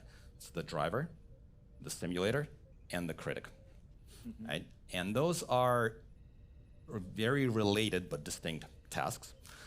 So at the core of what our foundation model needs to be capable of are things like it needs to understand how the world works, the physics, the dynamics of the physical world. And it needs to understand what it is to be a good driver, and how the effects of the actions of that driver or our agent on other agents in the world, and then we need to instantiate those in the physical agent that we're putting on the roads. So in a way, that foundational model that we've been building over the years is a multimodal world action language model. Right? So it's multimodal in that it needs to be able to reason about not just images or video, but also other sensors like lidars and radars. It is a world action model in that it really has to have a deep, precise understanding of the 3D spatial properties of the world, the dynamics, the physics, the behavioral aspects of other agents like cars, pedestrians, cyclists, and so forth. And we are not just passively modeling those worlds, we're an active participant in it. So we not only have to, the world model has to be controllable, but also we need to have a deep understanding of what it means to be a good agent in that world. And finally, it's aligned with language, and that allows us to kind of pull in the general world knowledge of a VLM into our model. That is very, very useful in giving us a boost in the in understanding the semantics and the deep social aspects of driving. Right? And we've been working on productionizing that model for years, and it really requires an extremely high degree of performance and accuracy and realism in every aspect of what we just talked about. Brilliant. So with this driver simulator critic architecture, there's also been a lot of conversation about end-to-end architectures. Is that the appropriate dichotomy? How do we think about the approach to getting us to extreme performance efficiency, autonomous vehicles that are totally generalizable? As to be very clear, the world model that I just described, the Waymo Foundation model, is an end-to-end model. So when we talk about an end-to-end model, we typically mean that it's one model that goes from sensors to decisions or actions. And there's some very nice properties of such a model. One of the most important ones is that it learns the right rich representations between different components of the system, like the encoder and the decoder, or the perception and the planning part of your system, as opposed to something where that interface is engineered, which is not sufficient for a task like driving. Now, I do think there's a false dichotomy there. There's end-to-end or something else. Really, in my mind, it's always been the question of it's end-to-end, and then what else? And what else do you need to build if you want to have a product that is fully autonomous, has superhuman level of safety, and you want to deploy at a scale and drive hundreds of millions of miles? And there it turns out that kind of the basic vanilla end-to-end system is insufficient, right? So there's a massive difference between using end-to-end versus purely relying on it. So at Waymo, we've really gone beyond that kind of basic vanilla end-to-end approach, and we've augmented the learned representation with structured, materialized intermediate representation. And what that allows us to do are a few very important things that you might not actually need if you are building a different product, if you're building a driver assist system, or a prototype, a demo, or a small-scale deployment. But again, those things are absolutely critical if you want to go all the way to a fully autonomous, safe system with superhuman performance. And those are things like having extra validation at runtime of the agent that's running on the car in the physical world. It's things like richer training and evaluation recipes that are very difficult or impractical to do in a pure kind of basic end-to-end system, where this structured materialized representation gives you a boost in things like closed loop evaluation, closed loop training, rich reward functions for reinforcement learning. So that's been our approach. And all the human feedback that you get from support and drivers dropping in and all of that, it's essential to have this type of architecture to do that. Exactly. Makes perfect sense. So not only have you innovated on the software stack, he's like, also super the hardware complicated stack. There's thing. a 6th Makes perfect generation sense. now of Waymo Driver, and you guys have always focused on being the driver. Tell us about the new 6th generation, and what was it like the first time you've interfaced with it? Yeah, it was so the 6th generation is our most advanced hardware suite and sensor suite yet. The focus there has been on performance, but also on simplification, drastic cost reduction, and high scale volume production. And this is the driver that's powering our latest vehicle platform. That's the All-High. We earlier this year started fully autonomous operations. It's currently only open to employees, but coming to our all of the riders later this year. And yeah, I had a chance to take a ride in one as soon as we started running fully autonomous operations, and I spent a lot of my life in various generations of our cars. Every once in a while, there's kind of a new first moment, and that was definitely it. It's just that the whole car is designed around the rider experience. It is, even though the external footprint of the car is about the same as the eyepiece, but inside you get in, it feels like it's a living room. Right? So much space in the back. We have new screens. We have these doors that slide open and will open automatically when you approach the car. So I had a blast, and I can't wait to have this car in our fleet open to everyone. So you guys are going through a period of incredible scaling. For many years, you were in the lab, R&D, surely. It took 16 years-ish to get to 100 million miles, 6 months-ish to get to 200. Things continue to scale really rapidly. 11 cities now, many, many more on the horizon. Tell us, what is it like to scale a new city? And then tell us about your daily life with Waymo. How do you use it as a creator? Well, there's a lot. Okay, so exponential scaling. First of all, absolutely. It's been a phase transition for us in how we're scaling. So to give you a couple of additional data points, it took us 8 years from the day when we started our fully autonomous operations to the day when we had our service, our driver, providing rides to the public in 4 cities. Earlier this year, just a few weeks ago, we launched 4 cities in 1 day. We've given over 20 million fully autonomous rides. 10 of those million happened in the last 7 months. Amazing. So that's what exponential scaling looks like. Amazing. Launching new cities, there's operational components. Show up. You have to collect the data, characterize the environment, validate the driver. A significant part of it is starting the conversation with the local communities, because it's a new thing, it's a new product, so it's on us to earn the trust of the people there. And then more often than not today, we're seeing that the driver is generalizing incredibly well, and it's just a matter of high fidelity, rigorous evaluation and validation before we deploy the fully autonomous product, and then we go from there. And then what was the last part of the question? Oh, what is it? My daily life. Yeah, it was a multi-part question. Yeah, Waymo is how I get around nowadays. That's how I got here today. It was a great ride from Palo Alto up to San Francisco on freeways. My family use it. I have 3 kids. They love Waymo. I think nowadays they get annoyed if on a rare occasion we have to be in a car that's driven by myself. I know that's right. Another human being. They're like, okay, what's going on there? I feel the same way at this point. Yeah. Honestly, I don't think humans should drive. I think we did it because we had to. But like, if we can have transportation that I can get into a vehicle and just says like, hey, get me to this place, and it just routes the most efficient way to that place, like, that should be the way it should be.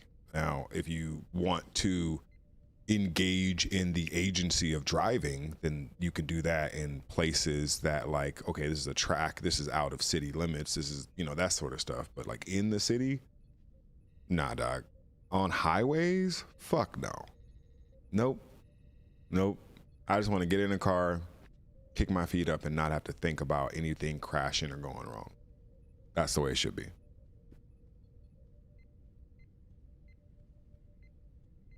Yeah, and the people people are like, well, if something goes wrong in the car. Honestly, I'm far more worried about something going on with another human on the road than I am with a machine learning, self-driving, program. I just sensors, lasers, and LiDAR and all these different things that this has on it, and I'm supposed to trust a human more than it? Nah, dog. Nope.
All right, this is almost over.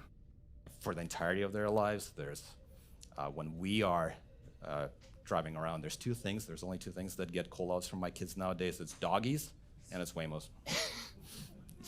Nice. Okay. Probably similar amounts of cognition between those two. Okay, so let's talk about safety.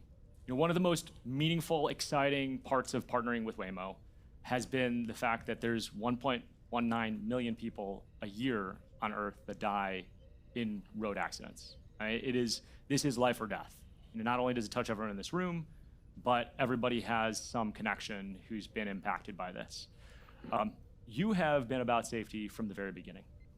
And it's actually pretty hard. You know, in a Silicon Valley where it's move fast and break things and see what happens, you guys have been incredibly patient with safety. Can you tell us about a story that made it very real to you and how you keep that safety culture at Waymo? So the numbers you mentioned, that's what drives all of us at Waymo, and the status quo is not okay. Right? We've kind of grown this over time, but challenging the status quo is really important to everyone at our company. You're Right. absolutely right that how you go about building a system like this is different from you might do in other areas and other fields and other industries, where safety has to be the non-negotiable foundation, and you have to build that into your everything that you do from day one. Your model architecture, your training and evaluation recipes, the mindset of the team. It can be very tempting to focus on capability first and get to the 90% very quickly, but how you go about the first 90% is a totally different problem for how you go about getting to your next N9s. So keeping that in mind and focusing on safety as the non-negotiable fundamental layer from day one is super important.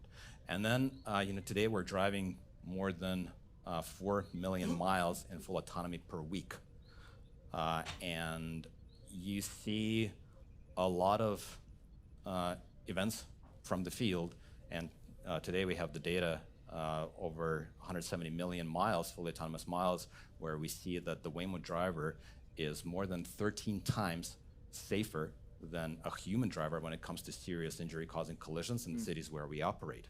And you see that sort of superhuman safety behavior manifesting itself on the roads daily. Right? I see examples of, recently there was, a little while ago, there's an example that I saw of a person, I think it was a young woman, on an electric scooter on the road, and then she lost control and tripped and fell right in front of the Waymo.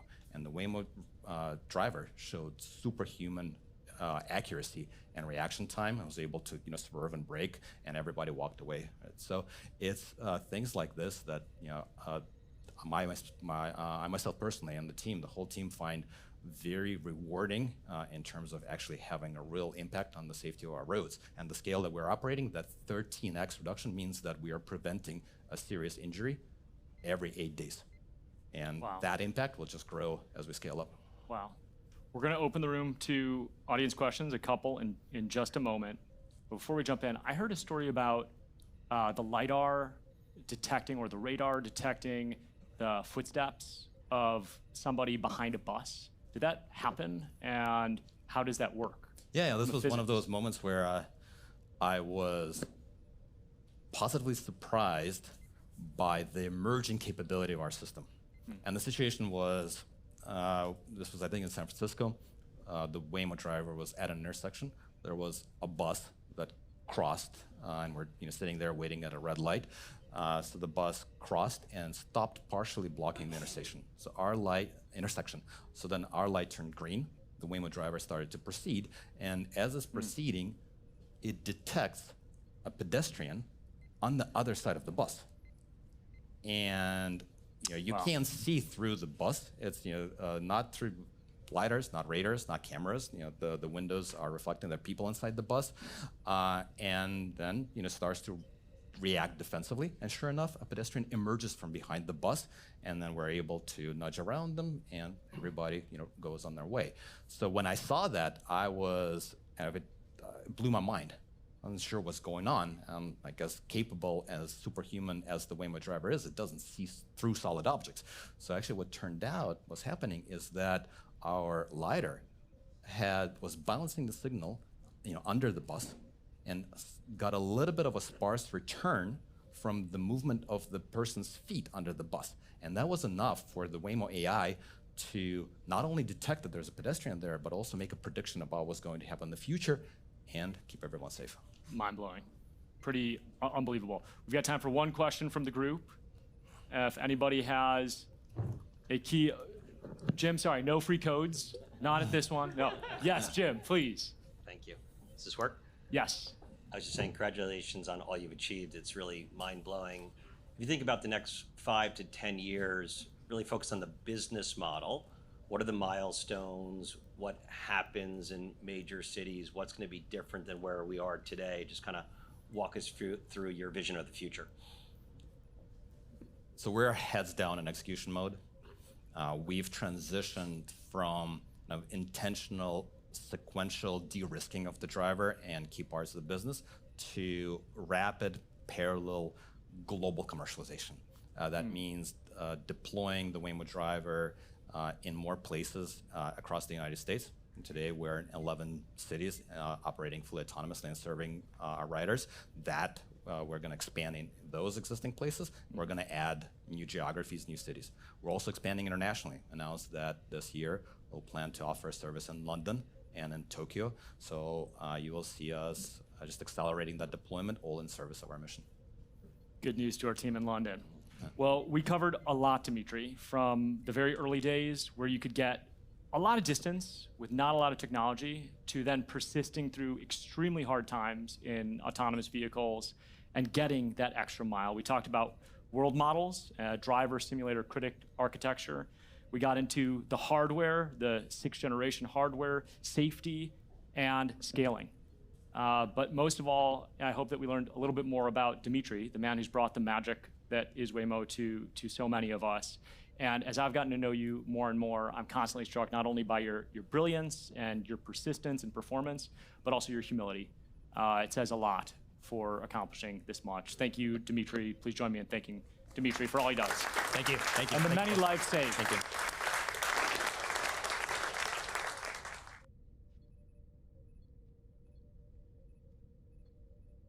I think it's striking the degree to which current AI systems are anthropomorphic. This was not obvious 20 years ago, that they would have so many of the characteristics of human psychology.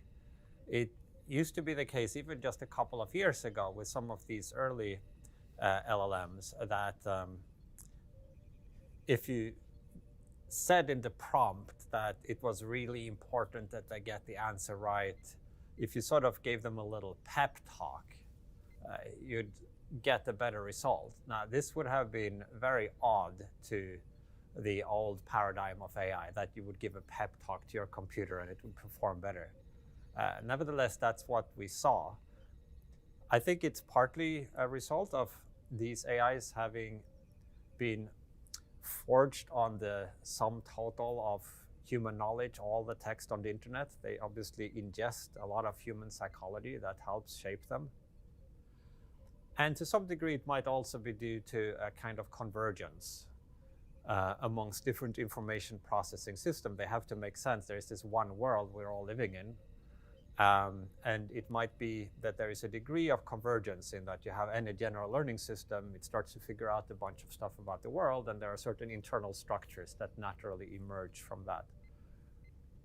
That said, there are also, of course, ways in which AIs are quite different from biological minds, and we might see in the future greater departures from human mind. Already the pre-training phase, where you basically train on all the human text that has been generated, is still an important and maybe the dominant part of training. But in addition to that, there is now post-training and reinforcement learning on different tasks. And I think as that starts to constitute more of the sort of experience of these AI minds, they might sort of develop more alien attributes. And so, of course, when we think about intelligence, and when we think about what makes us special as human beings, at least when we compare ourselves to other not artificial but natural intelligences on the planet, dogs, cats, parrots, dolphins, we like to think that, I think that what makes us special is certainly creativity, right? That we seem to be able to create works that seemingly go beyond just understanding the external world, seemingly going beyond our capacity and ability to survive. I mean, you think about whatever, Beethoven's Ninth Symphony, a Brahms piano work. I mean, these are the kinds of things that you look at and it takes your breath away. And it takes you to a place of awe and reverence. Is that truly special to humans? I mean, do you think that AI can be creative in that same way? I think so, yeah. I mean, I guess there's a degree to which one might risk a form of elitism if one sort of index what's special about humanity to the ability to create new scientific theories or compose great symphonies. It's a relatively small number of humans who have ever done those kinds of things. But I think it comes on a spectrum, right? Like creativity is not this completely different form of cognitive activity. I think there are small forms of creativity that happens in everyday life.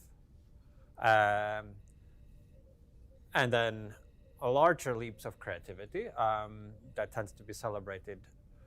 But I don't think there is a fundamental difference between the thing we call creativity and some of the things that current AIs are already doing. I mean, we saw, in this Go playing AlphaGo system, right, from a few years ago, Move 37, which seemed, at least to experts in the game of Go, to be very creative, completely out of the box, radically surprising move that nevertheless turned out to be just right and ultimately lead to a victory in the game.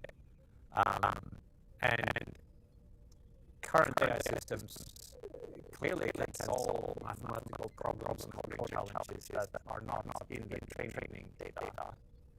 They might do it in part by piecing together and analog that exists in the training data and sort of interpolate between them. But that I think is also what the human brain is doing. I mean, it's not a Kawara here in the world and then sort of deducing everything from obvious axioms. We learn from what other people have figured out before us, from what we've observed in different domains, and then from these kind of clues, we're sometimes able to make some deductive steps, and we might call that creativity. So I think absolutely we're already seeing limited forms of creativity, and ultimately, whatever the human brain can do, it's like a physical information processing system. will also be done by machine, and in fact will be done much better, faster, more inspiring leaps of creativity, more compelling symphonies. I think all of that is possible and indeed likely to happen. I mean, would you be as interested to go to an AI symphony that people are describing as the greatest work in music that we've ever been privy to experience? Would you have the same interest to go to that symphony as you would to one written by a human? Oh, certainly the first such symphony produced by Yes, AI would because be it's kind so of novel, interesting. right? Yeah. Yeah. Now, I think with human aesthetic experience, I think there might be two components. So one might be that we actually dial in and appreciate beauty for its own sake. And then, of course, if AIs could produce works of art that are more beautiful, to the extent that that's what we're interested in, then that we would have more reason to be gawking at those creations. I think another reason why humans are interested in art is more social. There are sort of status games played in art, fashion. You want to be in on the latest cool rock group before it's popular, and then see it rising, and then you sort of get some of the coolness. So to the extent that humans are engaging in this cultural activity for these more social reasons, then AI art might be boring, because if it's not relevant to these like status games and stuff, it might just not be worth spending time on. But how much, for instance, I mean, I can speak for myself. When I go to a symphony, or go to the Metropolitan Museum and see a great work of art, part of me is drawn to it because I see the work as the result of a human journey. Like there was some human being, I don't care if it's Van Gogh or Picasso or Beethoven, whatever. There's this flesh and blood human being that had a real human life, that dealt with human challenges, and somehow out of that mix, this work emerged. Mm-hmm. Without that story for an AI, I just wonder, like, I personally, it would be a very different experience. Like you say, I'd go to the first one, of course. I mean, that would be like this novel thing that would happen. But I don't know if it would sustain interest for me without the human narrative. Does that resonate with you at all? Yeah, I think that's one of the reasons for why somebody might be interested in going to an art museum or looking at an exhibition.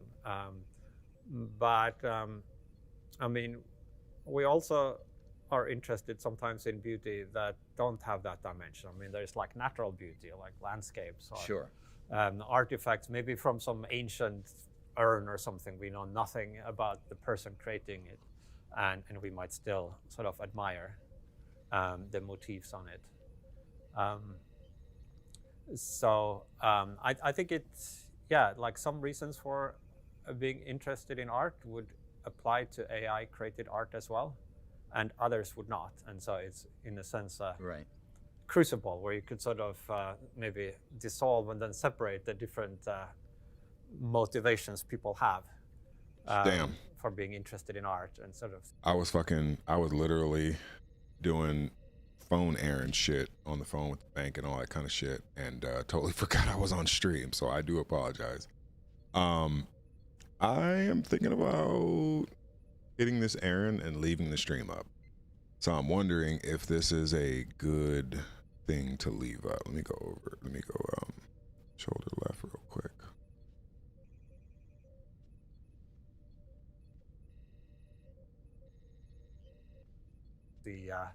Like, to the extent that it's pure beauty, it should still apply to AI-created objects, and to the extent that it is these other more social or cultural factors, then maybe it would not. Sure. The AlphaGo example is a really good one, and I think it helps clarify the different flavors of creativity, perhaps, because that's an example where the system Well, technically, I was able didn't to forget about search you a guys. I landscape forgot of about the stream. possible moves Big that difference. is well beyond the capacity of a human brain to search that spectrum, that landscape of moves. And you're right, it hit upon There is something. on move 37. And, you know, not long ago, I think many people have seen it, the footage where you see the commentator. Tell me about things you can contribute to a superintelligence. Lots of things, depending on what the superintelligence is intelligent at. It's generally more intelligent than any human in any domain. That's the definition of superintelligence. What, in It's a every better scientist, dimension better of human engineer. activity, or just like computational power? Anything a human can do intellectually, it can do better.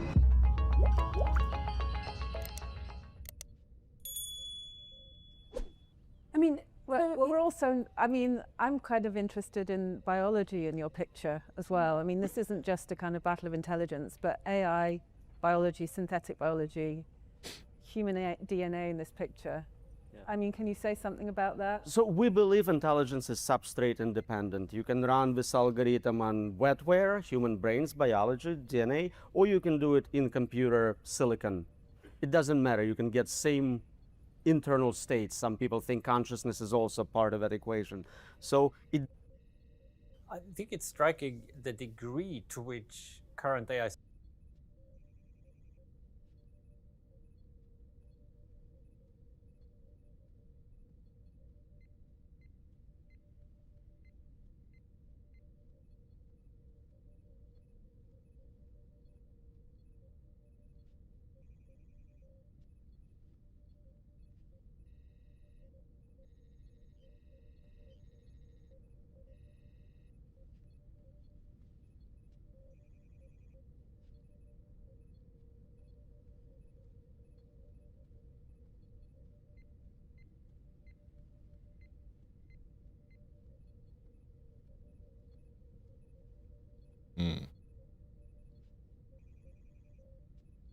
I am curious about.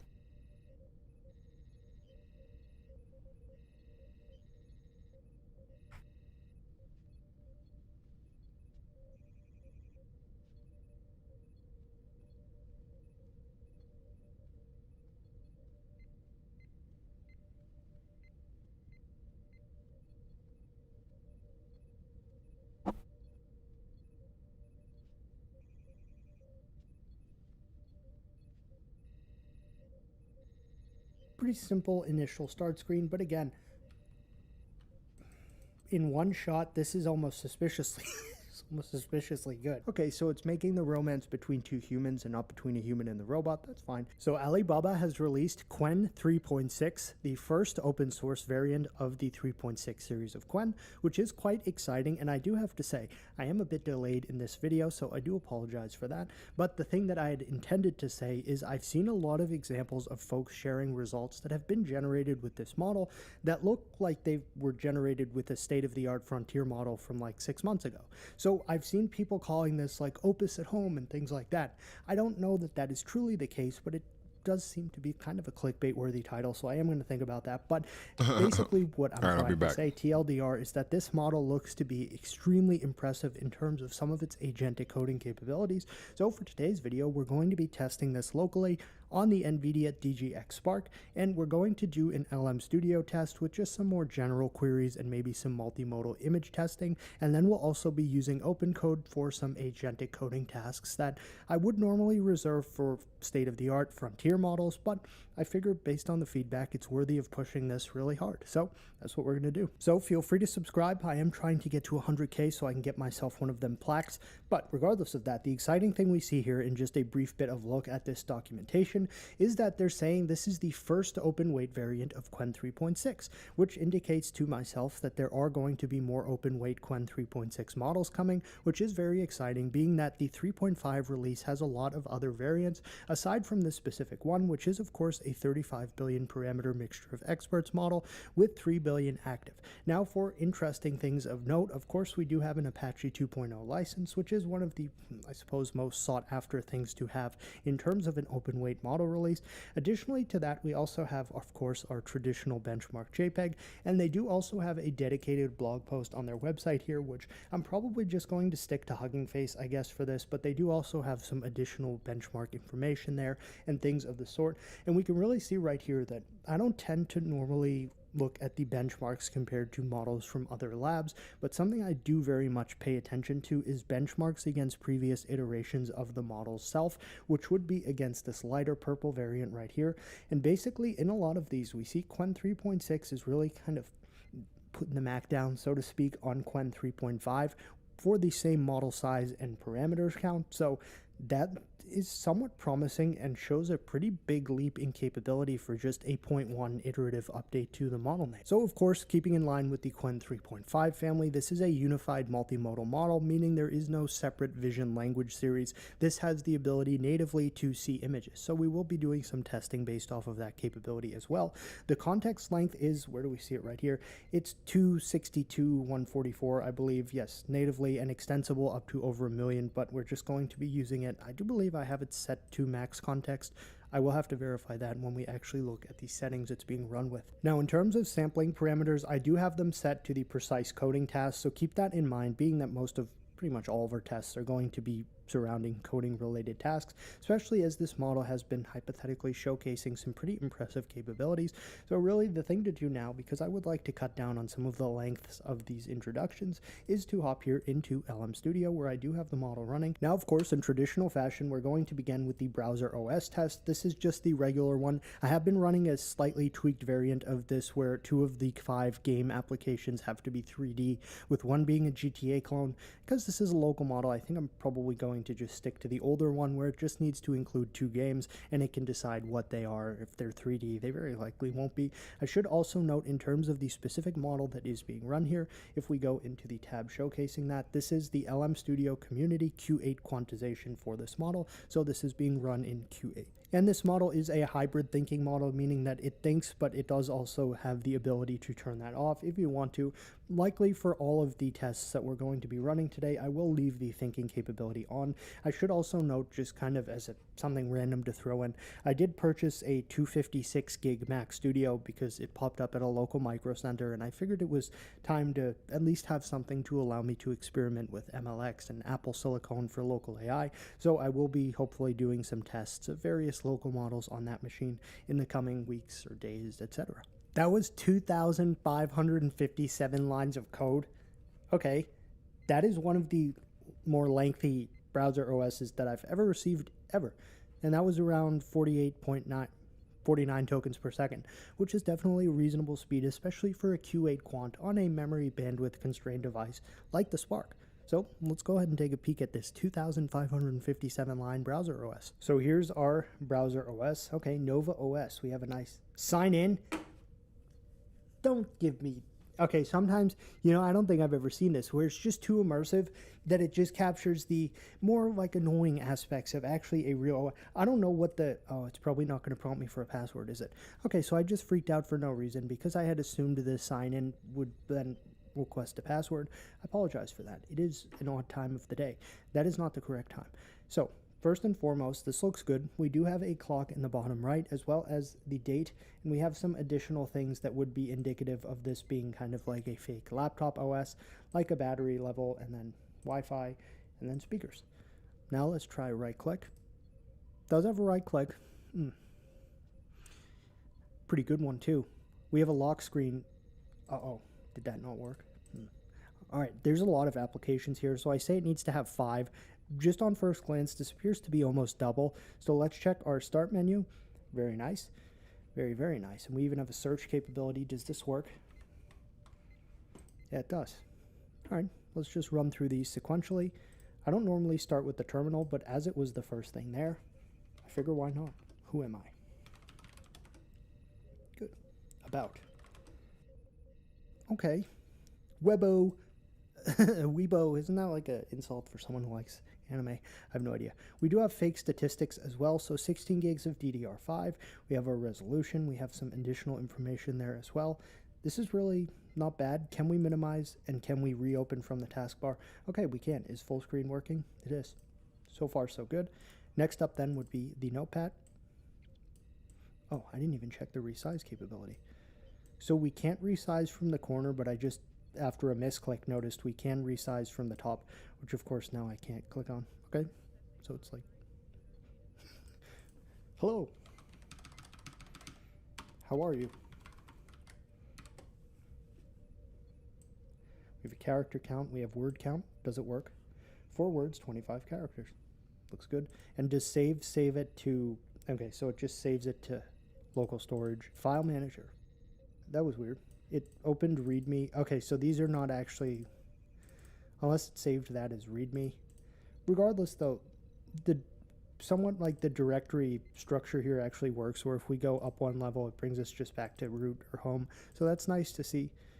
We do have a decent amount of fake files, which is nice, many different types. We even have a driver's file, not bad. Now, time for some fun. That's not fun when it auto starts. That's a bad thing. That's a knock on this. But the snake does have a face, which is good. Not bad. Oh, great. A memory game. I love these. Watch this. I'm going to just get the first one just on pure luck. Good. And it does give us a little notification there, you won, and then in how many moves. All right, let's check our system monitor. Very nice. CPU temperature. I don't know that I like the inclusion of a fire emoji next to CPU temperature, but I suppose it's fitting. Special feature, the system monitor simulates real-time thermal dynamics. CPU temperature exceeds 95°C. The system triggers a meltdown event, a dramatic shutdown animation simulating catastrophic overheating. Again, somewhat concerning. So it seems like if we open too many applications, then we may actually trigger that catastrophic event. So we can simulate that catastrophic overheating, which is, again, just kind of a concerning thing. We have a weather app. It's simulated, but not bad. Again, all right, now let's open our settings pane. That's a wide variety of different background colors, and something I've been seeing more and more across many different model types of different providers is they're just putting gradients now instead of images, because then there's far less likely chance of a broken link. All right, sadly, it doesn't seem like I've been able to figure out how to trigger that special feature, but I did open every app, so that's all right. And then we shut down. Goodbye, user. That was a very, very competent result, I will say. So I had to step out for quite a few hours because there was the MIT flea market, which has a lot of vintage computer devices, so I did go to that. It was very fun, and I bought a bunch of old Next Station computers for a very good price, and I have no idea what I'm going to do with them, or how to use them or anything, but I do like the way they look. So I know folks in the comments have been mentioning that they miss seeing the Flight Combat Simulator test being run, which I have omitted in the past few test videos, so we're going to do that here and just see what we get. This is, of course, for those who are not interested. I shouldn't assume that people know what this is. It's to make a flight combat simulator where we have 3 different planes to select from, some combat logic, and then basically it's a simple low-poly flight combat simulator game contained from within a single script. So we'll see what it comes up with. So at about 40 tokens per second, we did receive our result, which was rather lengthy. I think it was around 1,500 lines of code. So far for the first 2 results, this thing has really put out some lengthy scripts. All right. Pretty simple initial start screen, but again, that's very good. This is not what I would expect from a model of this size, especially in MOE. If this was like a state-of-the-art dense 35B, maybe, but I have to say, in one shot, this is almost suspiciously, good. The plane model is truly one of the better ones I think I've ever seen, period.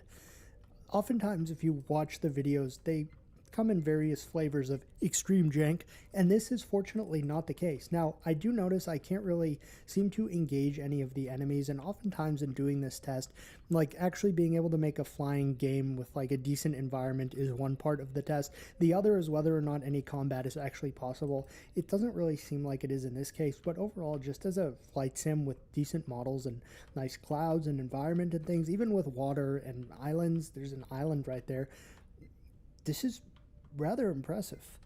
Let's take a look at the other planes that it included here. So we have a propeller plane. Does it have a spinning propeller? Okay, it does. The view or camera angle in this one is a bit odd. Oh, okay, and we've flown under the map. Let me use the slowest. Oh, okay, the attack helicopter. Oh, all right, well, we seem to have, I'm not quite sure. I did see it. Let me just refresh the whole page, which Wouldn't make a difference. Okay, so now we're starting to see some of the limitations here where the first plane model was like perfect. The camera was oriented properly. Everything worked very well. The propeller plane was a little wonky in terms of the camera positioning. And then finally the helicopter was just basically a disaster. So I think this is definitely worthy of a follow-up prompt. Jank alert. So I've given it some choice words and some feedback, basically saying jank alert. Here's the supposedly fixed version of the flight simulator. I'm immediately just wanting to see the helicopter. Okay, it did make, at least the camera is a bit more visible.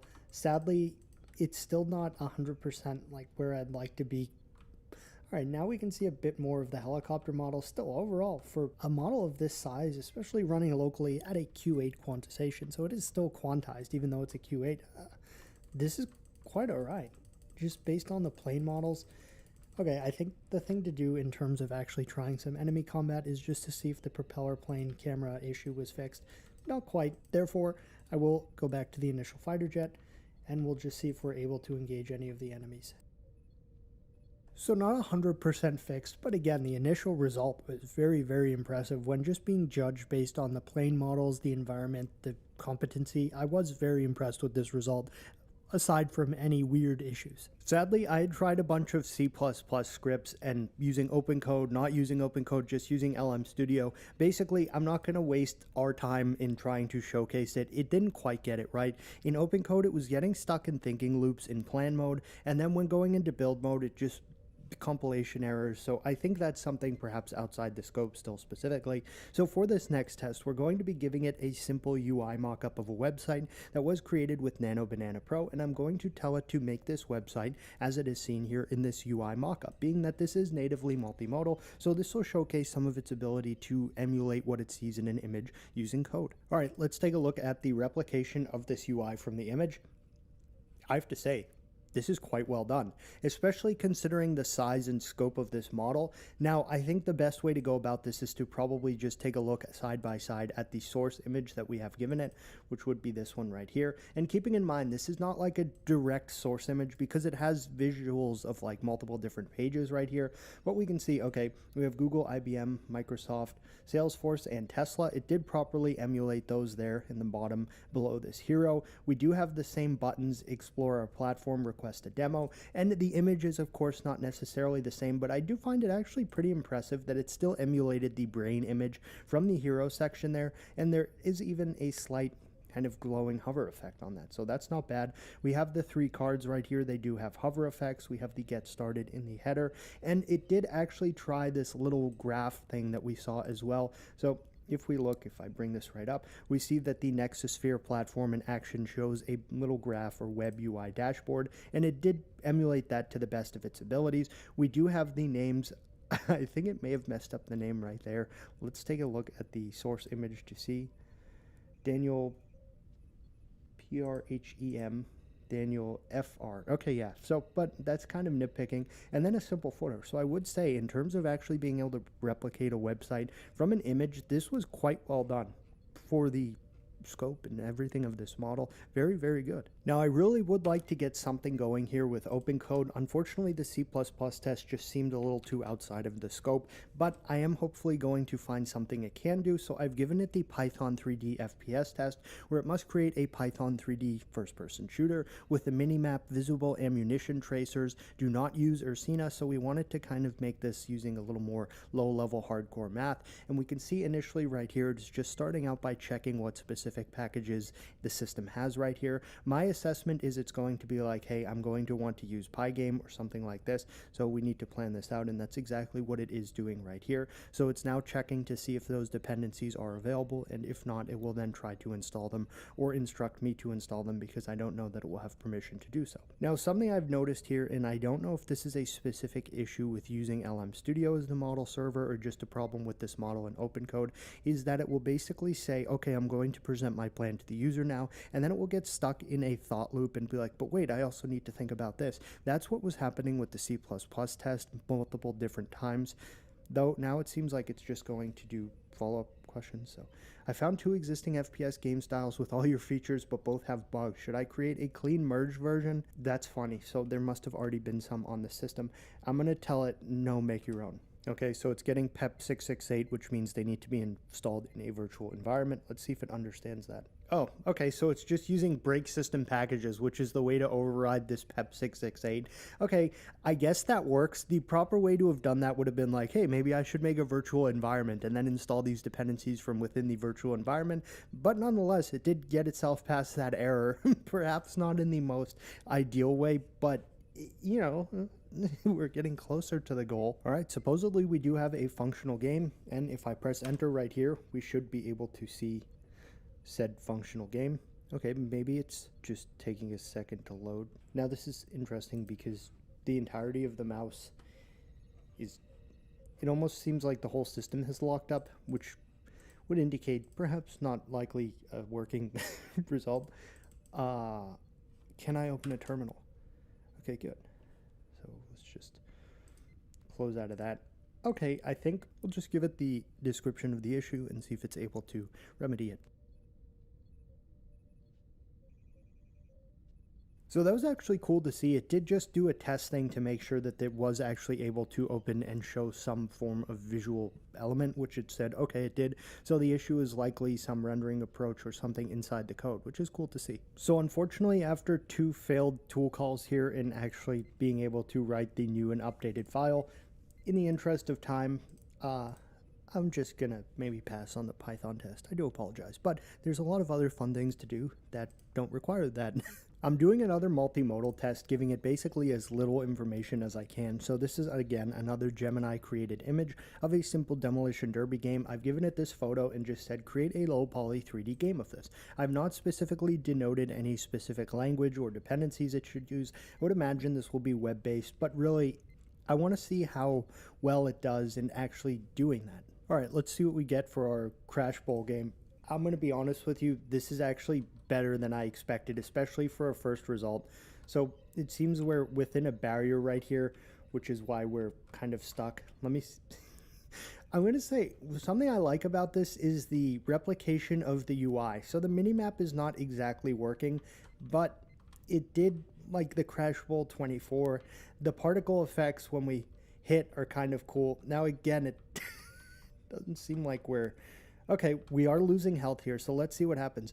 Wrecked, restart derby. I'm going to say, this is a promising initial result. Yes, it is a far cry from the source image, which, again, just as a reminder, we can take a quick peek at right here. You know, so it's a... it's in the style of the source image, I guess, could be said, but really, again, not bad, and it did this quite quickly as well.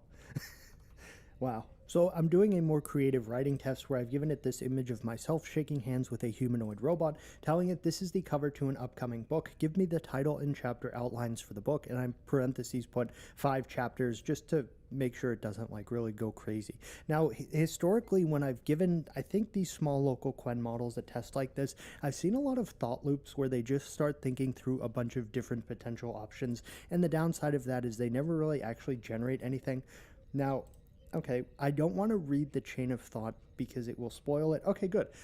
And we are not going to have to. Based on the visual, the cues in the image DIY aesthetic, the mix of 3D printed parts and laser cut frames, the maker workspace, okay, I'll take that as an insult, and the poster on the wall, here's a proposed title and chapter outline for a nonfiction guide on robotics. Book title, The Wave of the Future, a maker's guide to building your first robot. Now, this is actually quite interesting because there is a poster in the image right here that says The Wave of the Future. So it seems to have called upon that to actually come up with the book name, which is impressive because it actually showed it was able to read that. Chapter 1, The Garage Lab. Again, kind of insulting to my space.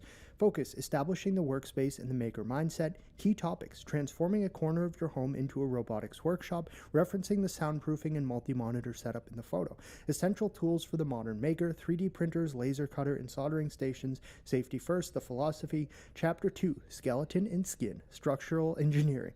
The physical build of the robot, referencing the black perforated frame and white joints. Key topics, choosing materials, the rise of 3D printed, structural integrity, and designing for modularity. Chapter 3, the brain and the nerves, electronics and code. Focus is bringing the machine to life. Microcontroller, actuators, and servos, wiring 101 in the code. Chapter 4, the handshake. Good, so it is directly referencing the cover photo, the emotional and functional connection between the creator and the creation, the central theme of the cover image. Very good. Calibration, sensory input, human-robot interaction, and troubleshooting. Chapter 5, the next wave, the future of DIY, looking ahead, utilizing the wave of the future poster theme. Very good.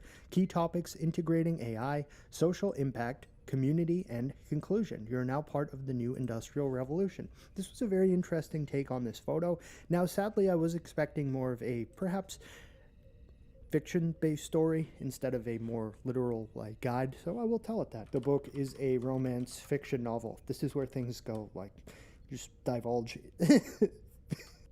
This changes everything. That's the only snippet I saw in just the brief small window we have of the chain of thought, so we'll see what it does with this information. This changes the genre entirely. Yeah, I know, that's what I told you. Based on the maker aesthetic, the DIY robot, and the intimate way the man is holding the robot's hand, this looks like a contemporary romance rom-com featuring a geek/chick, or chic, or grumpy sunshine trope. The man appears to be a brilliant but lonely inventor who is perhaps more comfortable with machines than people. Okay, here's the title and outline that fits that vibe. The Wave of the Future. Again, it just ripped it from the poster, but that works. Logline. A brilliant but lonely robotics engineer who is trying to build the perfect companion robot meets the one variable he can't program for, the chaotic, artistic neighbor next door. Blueprint. We meet Elias. Okay, again, naming a name that I've seen very commonly for a you know what? We meet Elias, a brilliant but socially awkward robotics engineer. He lives a solitary life in his lab, I don't know why that's in quotes, obsessed with his latest project, a humanoid robot named Unit 1. The conflict. Elias believes he can engineer the perfect relationship, predictable, loyal, and error-free. He's currently teaching the robot how to hold a hand, the scene on the cover, trying to teach it empathy, but failing. The inciting incident. The walls are thin. Elias hears his new neighbor, Myra, a vibrant, messy watercolor painter practicing her cello or singing badly next door. It's his first time his perfect quiet world has been disrupted. Okay, so it's making the romance between two humans and not between a human and the robot. That's fine. Chapter 2, the short circuit. The meet cute. Interesting phrase of words that I don't believe I've ever heard in my life. Elias tries to file a noise complaint but gets stuck in his own building code regulations. Mara comes over to explain her side and ends up critiquing his robot. The dynamic. Mara thinks the robot is sad and Elias is lonely. She challenges his worldview, suggesting that connection comes from messiness, not precision. The hook.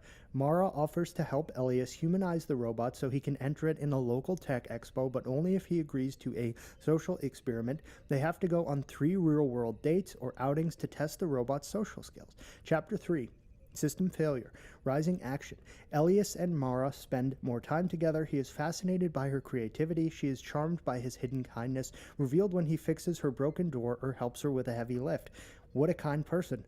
The romance. They share a moment of vulnerability. Elias admits he builds robots because people are too hard to predict.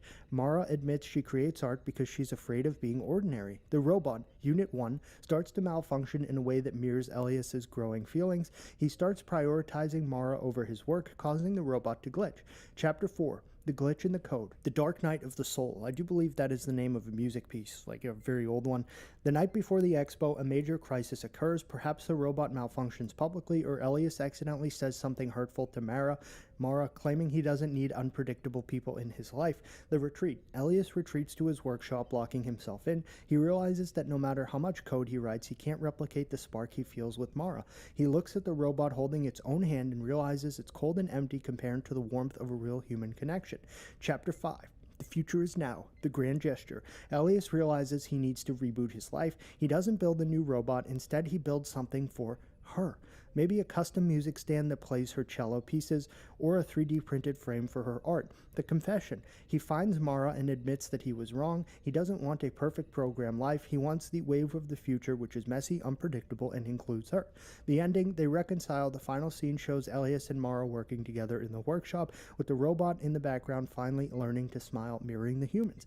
Now, I am going to say, before I give this some feedback, that was actually quite creative based off of the source image, and it made it with 2 humans this. I was wondering if, because I said romance and the picture was a human and a robot, it would go into that. It didn't. This was actually rather creative and well done.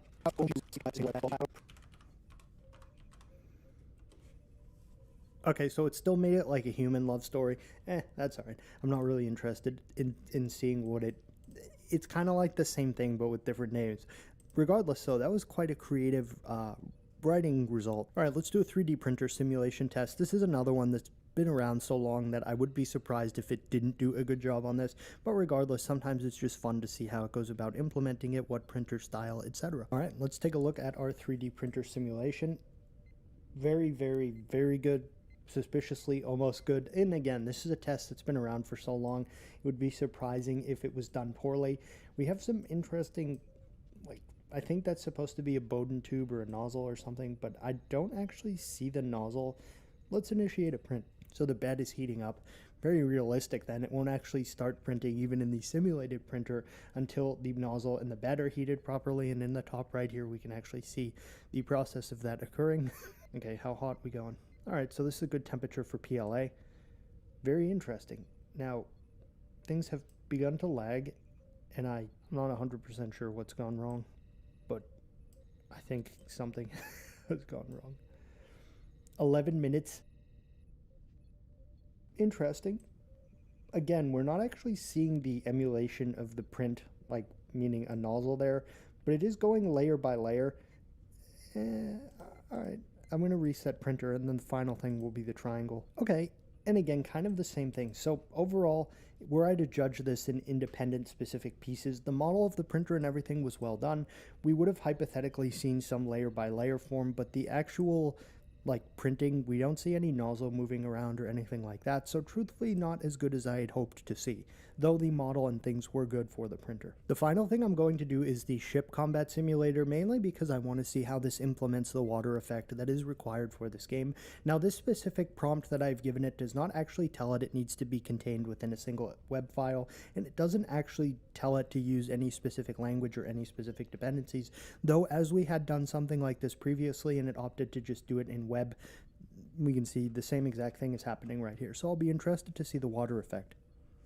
All right, so inevitably we're going to have some developer error here that we can send it. Oh wow, okay. We definitely have quite a bit of an issue here, being that the issues have rapidly spiked to over 1,000. So as we saw, there were a bunch of console errors there in Chrome, so I'm just going to paste one of them in right here, and it should properly understand enough to actually fix the result. So here's our hypothetically fixed ship combat simulator game, and this is indeed fixed. Now, something I'm noticing is sadly there's like there's really no water effects here, and also I don't know that I'm really seeing much ship movement. Left click is fire cannons. Q and E is to broadside turn. Okay, so I think I just saw a cannon effect there, but it was so quaint that, okay, I can't kind of see them. The big issue here is there's really like no ability to actually move at all. So that is kind of unfortunate, and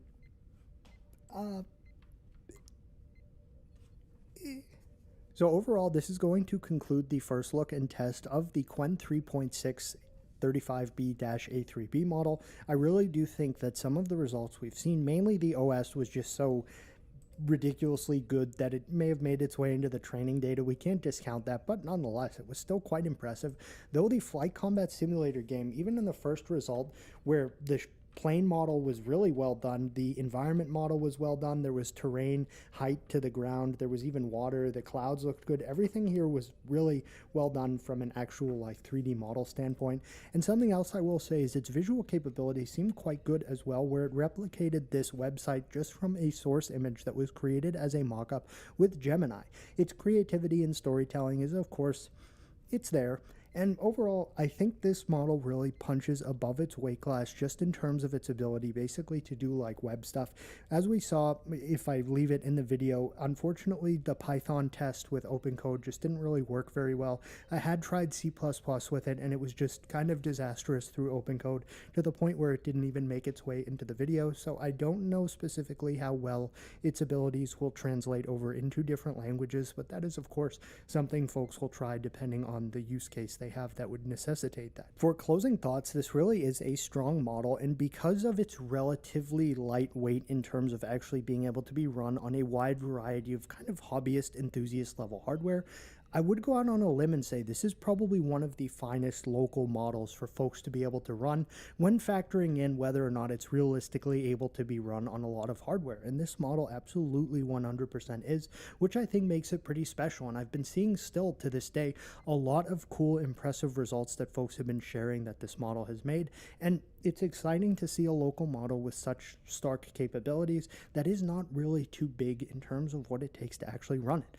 So that is going to conclude our first look and test of Qwen 3.6 35B-A3B being run locally, and it's very impressive. I am excited to see other Qwen 3.6 open weight models, especially the 122B. That's very exciting. Hopefully we will see that sooner than later. Thanks for watching.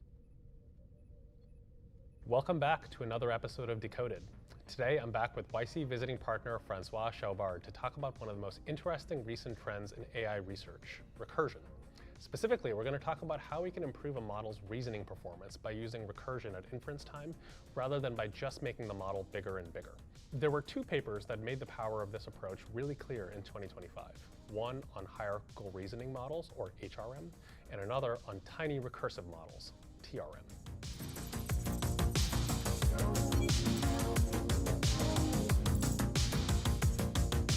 Francois, thanks for joining us. Can you tell us a little bit about these two models and what was so interesting about them?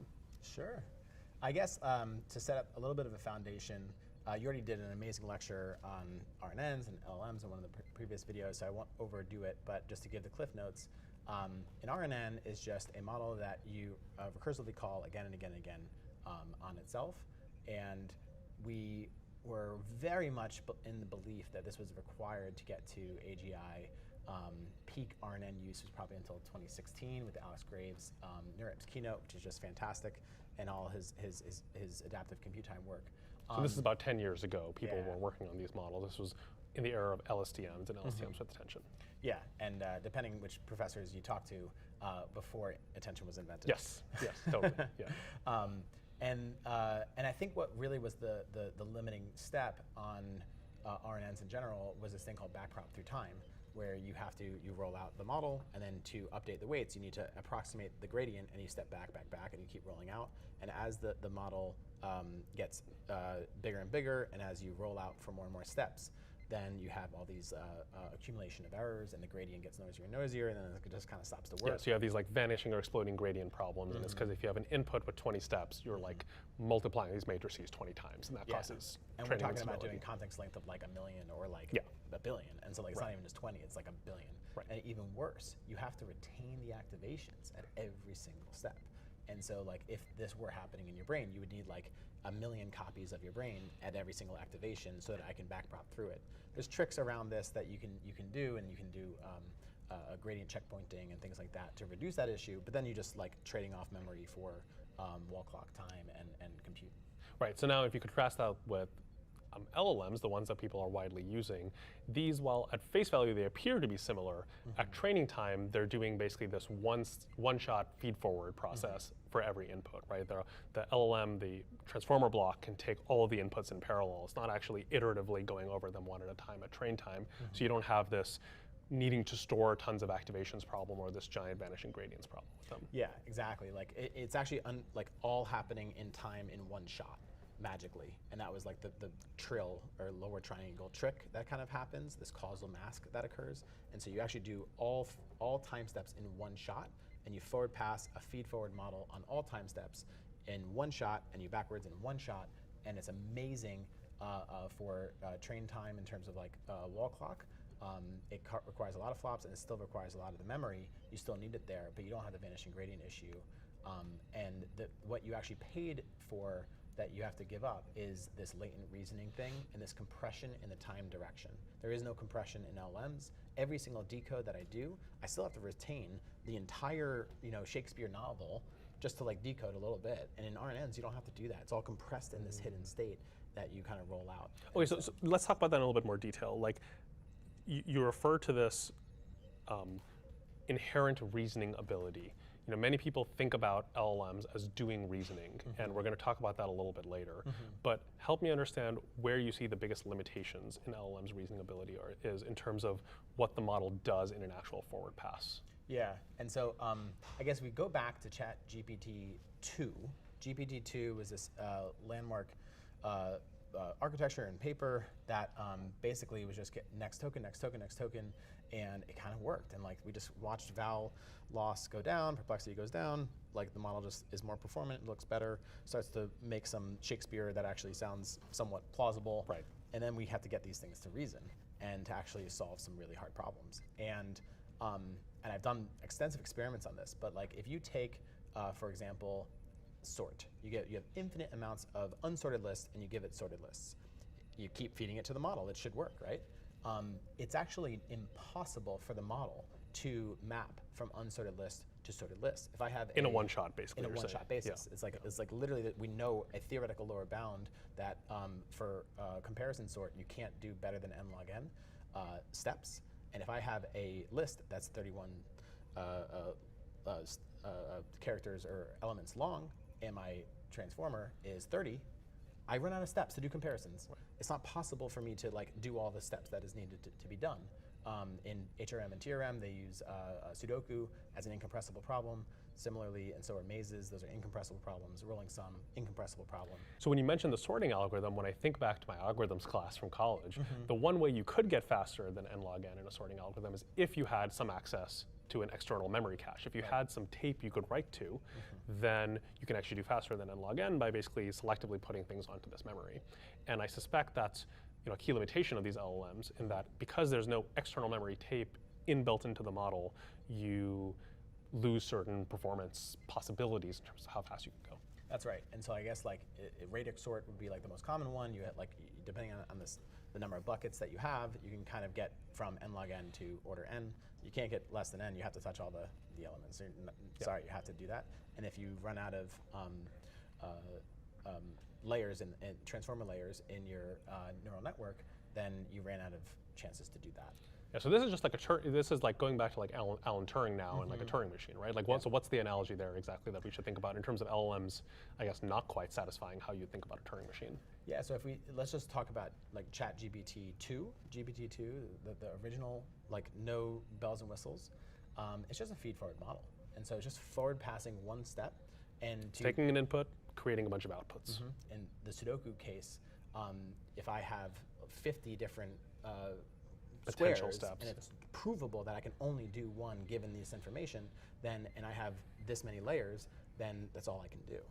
And the cheat is the chain of thought, and so it's completely true that at test time they are Turing complete, and you can simulate all Turing computable functions at test time. But how do you get it to learn it?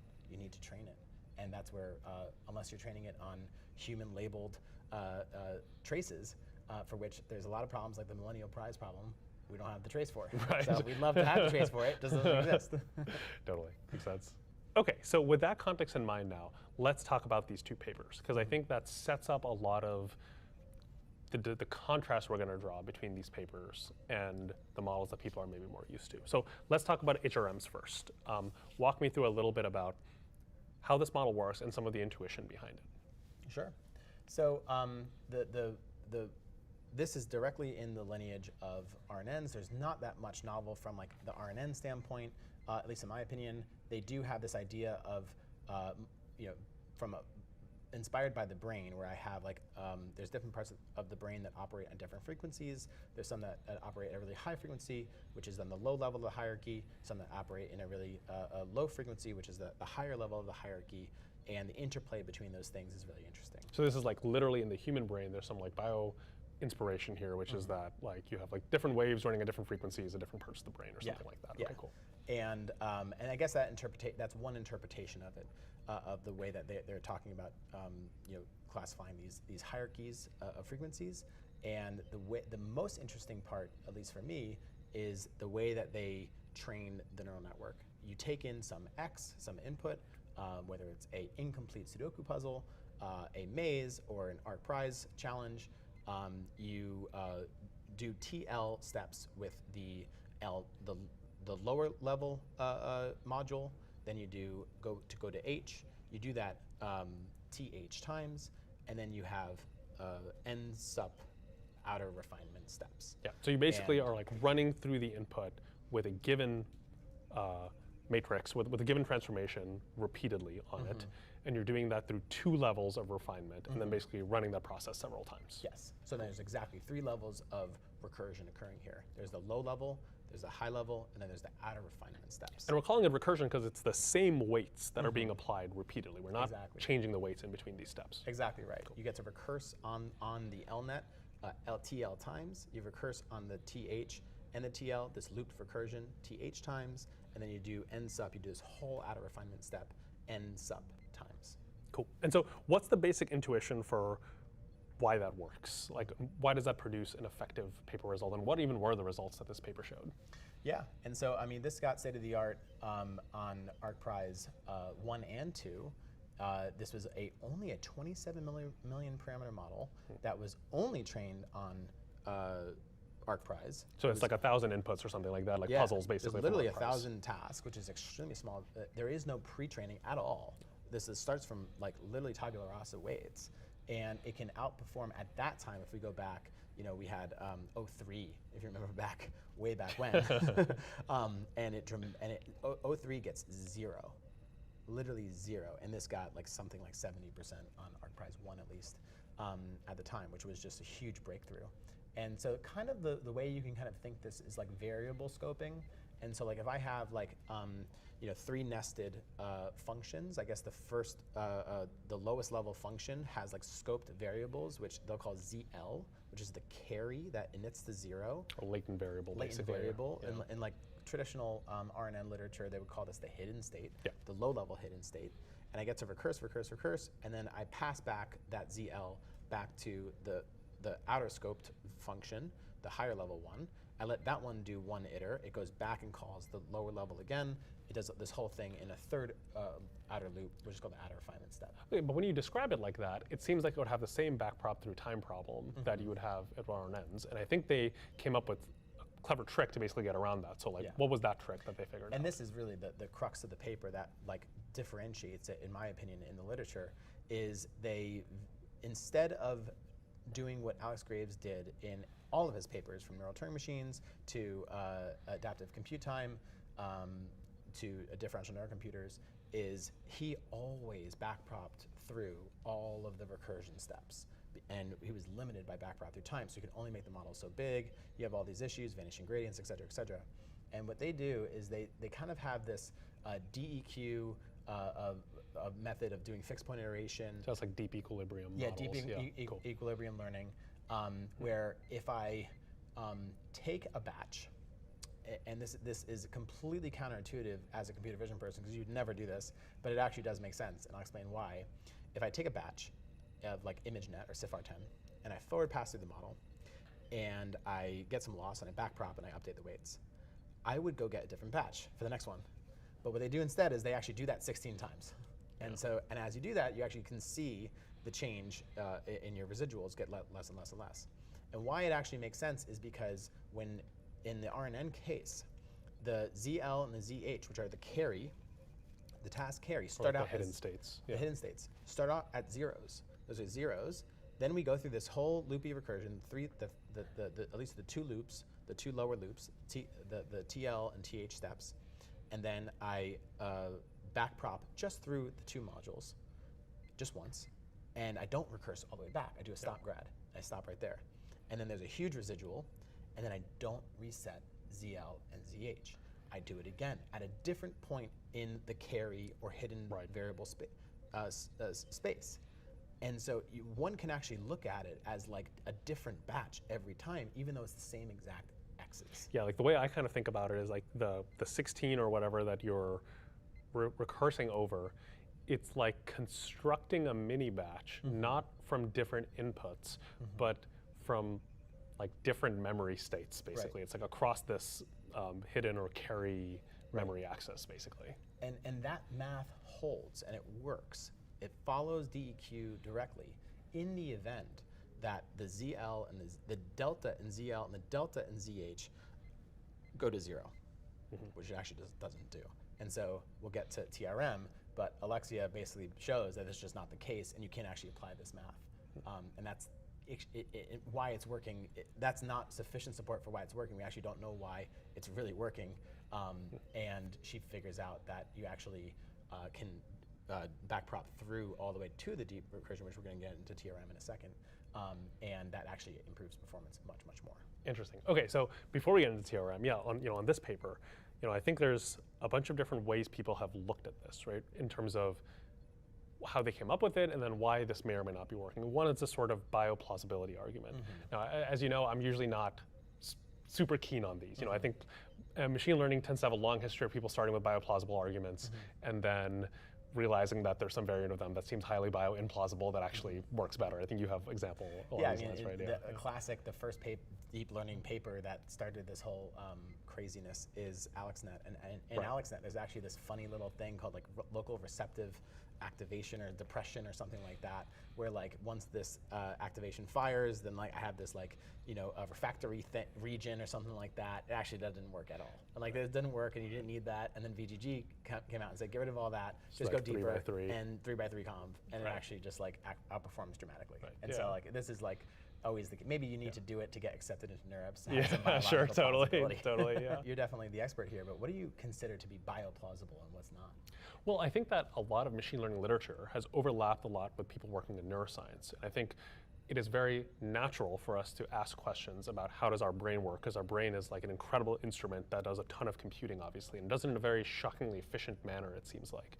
And so a lot of machine learning research has for a long time sought analog from how we think to understand our brain to work and try to encode that in various machine learning systems. So from the very basic concept of what a neural network is, it's called a neural network because we think it's some basic model for what a neuron is. How certain activation functions work are meant to be inspired by certain biological premises. Do you think that's premises. a misnomer?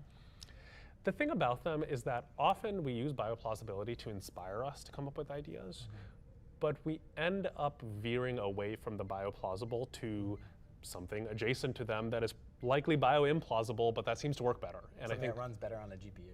Exactly, it runs better in a GPU, it's more efficient in some capacity that is relevant to how we actually encode it in a computational system. So I find thinking about bioplausibility fun and interesting, and it's definitely a great way to inspire us to think about new things, but I tend to not be bounded by bioplausibility when I think about what machine learning systems we should prioritize working on or think as particularly exciting, other than as an interesting scientific launching point for a deeper exploration. I think the version of this that I find more compelling is actually that original discussion we were having around automata theory, basically, and honestly just actually like fundamental data structures and algorithms theory, which is that if you're running a complex algorithm, having access to sort of a memory cache is actually very useful for being able to run that algorithm efficiently. And I kind of think of this set of hidden states or carry as akin to a Turing machine tape or akin to the radix sort memory bank, where you can basically train a model to use this memory cache in an intelligent way in a single forward pass so that you can get a more efficient time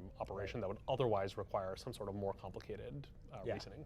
Yeah, I think a point I wanted to make earlier is that like we did this COT stuff and this tool use thing as ways to get beyond the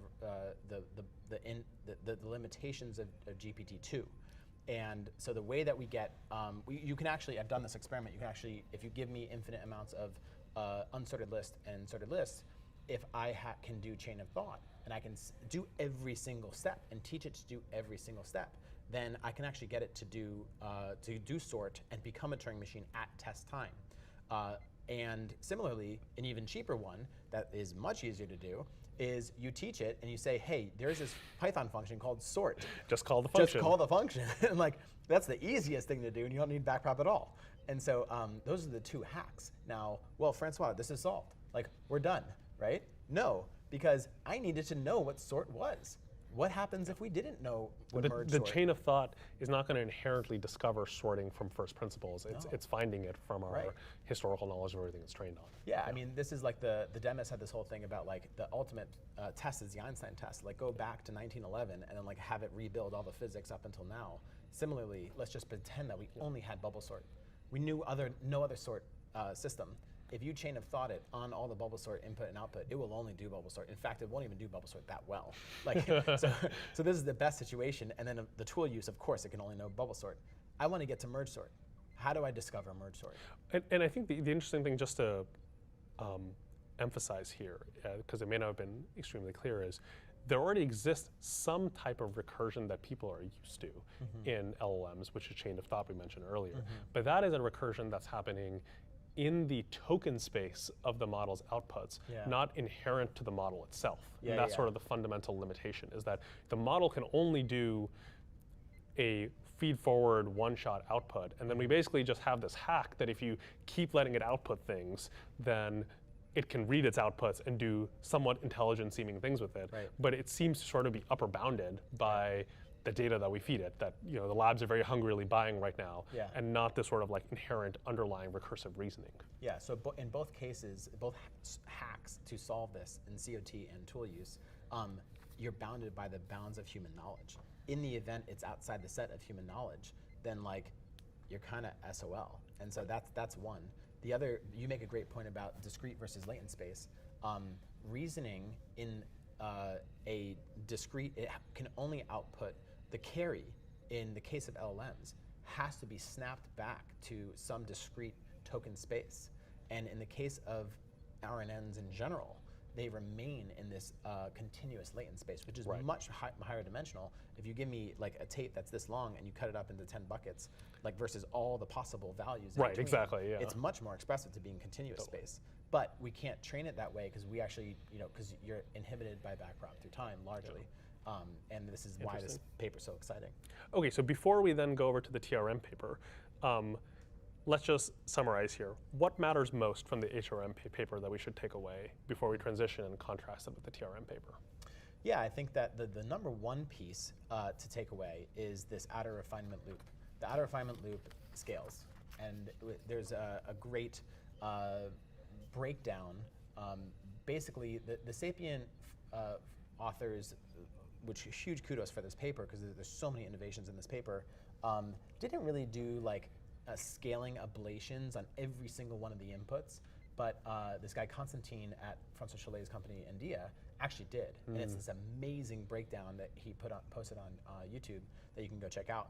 But basically the main takeaway is that the outer refinement loops is the main beneficiary, is the main reason why these things work so well, which Alexia basically she found, I think, in parallel and scales up and shows that you can get rid of a lot of all this other stuff. Okay, so like a lot of machine learning, the follow-on paper is basically delete 75% of the first paper, as we've often done in videos here, and keep the magic basically. Yeah. So what's the magic then? Like, what's the part that actually matters? Y Combinator is a great name for a channel.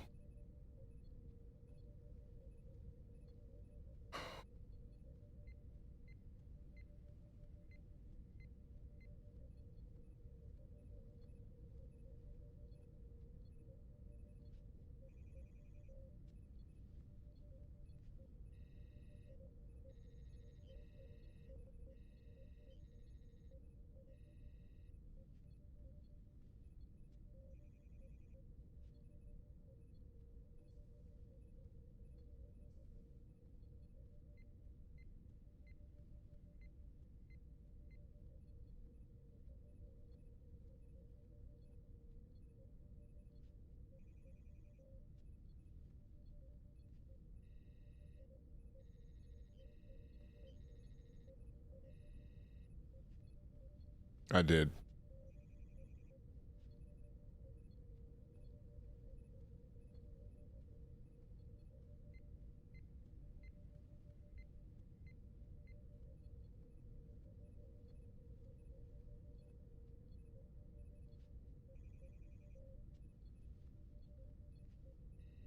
Okay.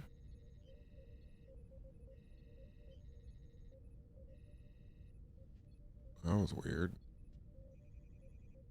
How you can actually install it, how you can connect it with Gstack by Gary Tan, how you can connect it to Obsidian, how you can create skills. We go through step by step how you can get started with Hermes Agent. This is everything you need to know for how to. It's funny. I've heard it now pronounced 3 different ways: Hermes, Herms, and Hermes. Run it, get started, and actually how you can even use it on an Android device. So enjoy the episode. It's with my dear friend Imran, who just explains technical concepts in such a clear way. It's a breath of fresh air. Enjoy the episode, the introduction to Hermes Agents.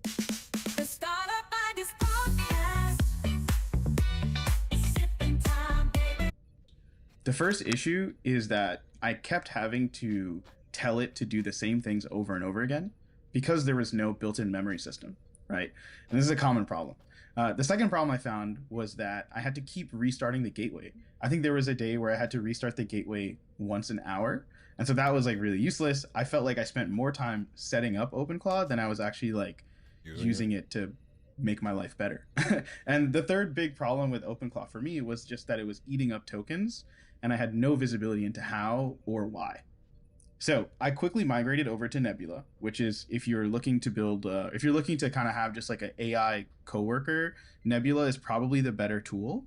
But if you want to have like personalized workflows, if you want to kind of tinker under the hood and you want to have a system that learns over time, I highly suggest using Hermes. So the 3 things that Hermes does better than OpenClaw are basically solving the 3 problems that I mentioned. One is that it has a built-in memory system. So every time you complete a task and successfully complete it, it automatically writes to its own memory. This way, like over time, it gets better. It also uses a typical like normal SQLite database, which is the same type of database as, normal web applications. And what that allows it to do is search in real time for times where it's done something successfully for you. So if it didn't save it to its memory, it can actually go and search through all of the logs of all the things you've asked it to do and remember it. Even things like API keys. If you forget to save them to an environment variable, but you kind of passed it to the agent, it can actually search through and find it for you. And the last thing is it's just more stable. Like I haven't had to restart it in like over a week, which is way better than what happened with OpenClaw. So I'll walk you guys through the installation, but before I do, Greg, do you have any questions so far? Yeah, I mean, I guess I'll see by the end of this, but for me, it's like, I think a lot of us listening, like we might have heard of OpenClaw or might have installed OpenClaw.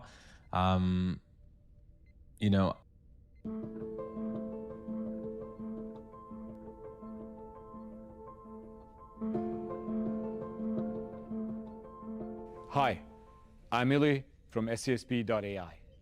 For my next episode of Memos to the President, I just hosted Jensen Huang for the second conversation in less than 12 months here in our office space in Crystal City. We talked about layers of AI, we talked about China and export controls, we talked about AI adoption and open source. Take a look at it. It's an incredible conversation ahead of our biggest event, AI Plus Expo, which takes place next week, May 7th through 9th at DC's Convention Center. If you haven't registered yet, please do so. We expect 20,000 people, incredible programming. Register, but first, watch the episode of my conversation with the CEO of NVIDIA, Jensen Huang.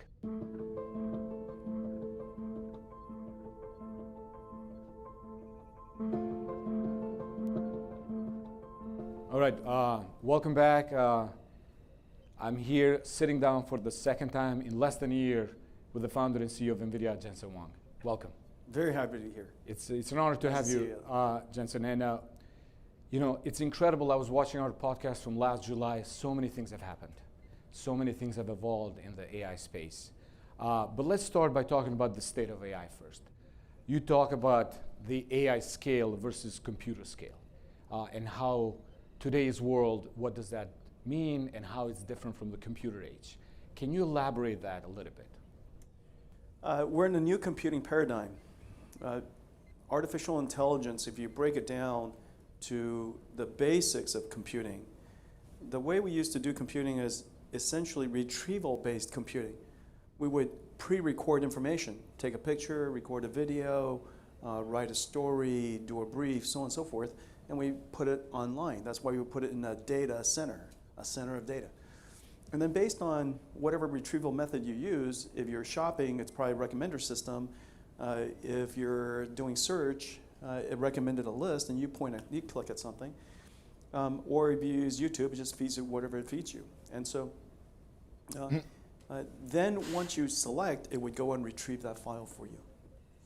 And if you're a shopper, then it's very likely that based on your previous preferences and whatever context it is, where you are and from what other link did you come from, right? All the cookies you left behind.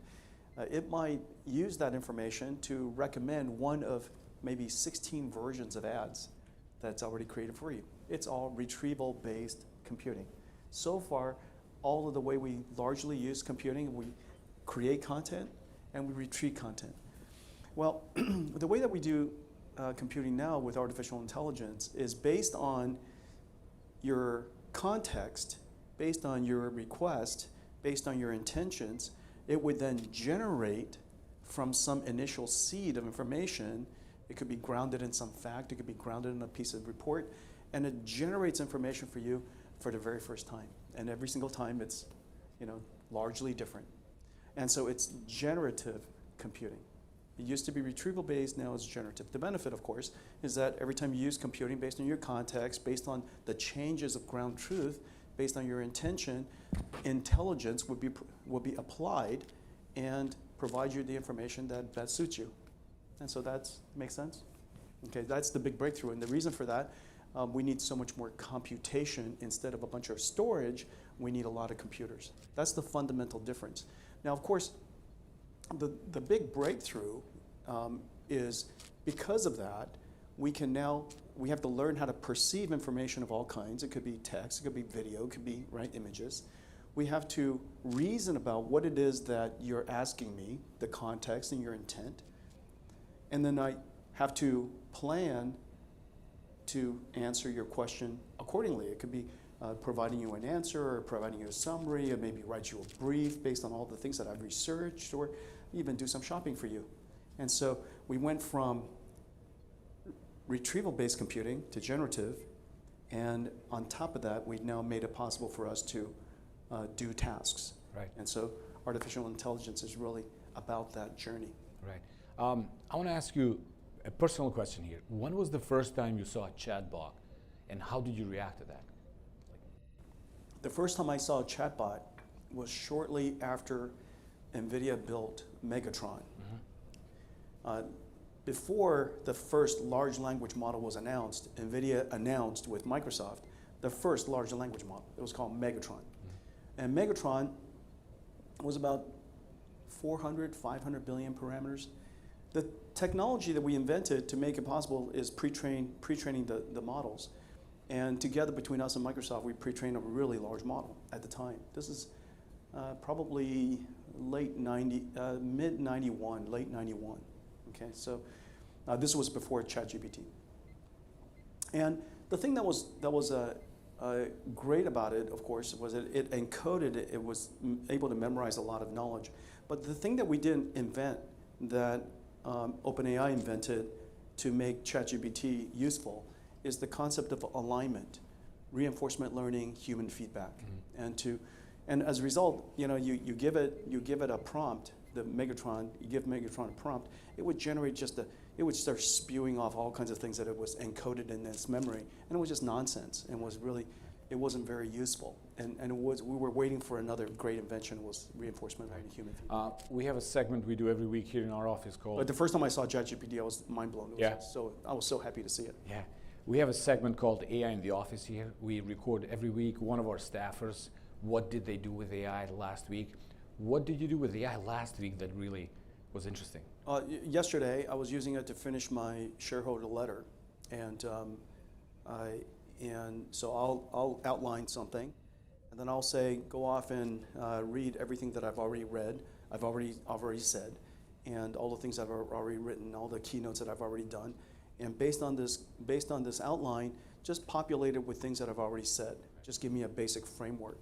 And then from that, I might take it and refine that, or that wasn't very good. I'll rewrite it altogether. And then I would give it to the AI again to ask it to make it tone consistent, or highlight some things that it could do a better job on. Right. Going back to NVIDIA, in this town, writing is so hard. I hate writing, but with AI it was tolerable. Yeah. NVIDIA is more than just a chips company. It builds an entire ecosystem, and when you look at what you do, is you not only invest, in building the ecosystem that got you here, but you also build an ecosystem going forward. So how would you describe in Washington, what does NVIDIA do? What is that ecosystem that you have built? We build the computing infrastructure for modern AI. And so if describing modern AI as the new computing paradigm, then we are the computing infrastructure, the computing fabric that makes that possible. A computer consists of the chips, but the system software, the algorithms, where it's computing. It could be in a data center, it could be on-prem, it could be inside a factory, it could be in a base station, like the work that we do with telecommunications. It could be in a car. And so it doesn't matter really where computing is done, but we create the computing infrastructure necessary to do that. Each one of these different applications also have different algorithms, and our job is to translate the intention of the computer, of the science, to best fit into our architecture. And so NVIDIA is really this collection of software, middleware, essentially the operating systems of these domains that makes it possible for people to do all this computing. And then we then connect all of that to the world's ecosystem of partners, whether it's Lilly for drug discovery, or Caterpillar in energy generation and construction, and heavy equipment, and the number of companies we work with in the United States is basically everybody. Yeah. You have talked recently about AI being a 5-layered cake. So I want to get into each one of the layers, and I want you to tell us, we're in Washington, where do we stand in each of the layers? What are the things we need to do? What are the things we are ahead? AI is a new computing paradigm. It is also a new industry altogether. And the reason for that is because the way that AI operates is so fundamentally different than the way computers operate. It no longer stores the information exactly as you described it and retrieve it from storage, from a disk drive or SSD. We now generate it, and the generation output is numbers. And those numbers are essentially tokens. We call them tokens. No different than tokens, just floating point number or some number. And we take those numbers and we reformulate them into the output that you desire. And the output you desire could be text, it could be video, it could be images, it could be sound. Kind of like Tang. It's in powder form, and we add water to it, and it turns into orange juice. And so we reformulate it in such a way that you can use. Well, that token generation process requires really large computers. And so and computers need energy. And so the way that this industry has formulated is, one, energy on the bottom, a whole bunch of chips and systems, computers, and these computers are fairly gigantic. I mean, they're the size of football fields, and there's a lot of them. And so the next layer up from that is we call infrastructure. Infrastructure is land, power, and shell, but also the software for cloud services. And then on top of that is models.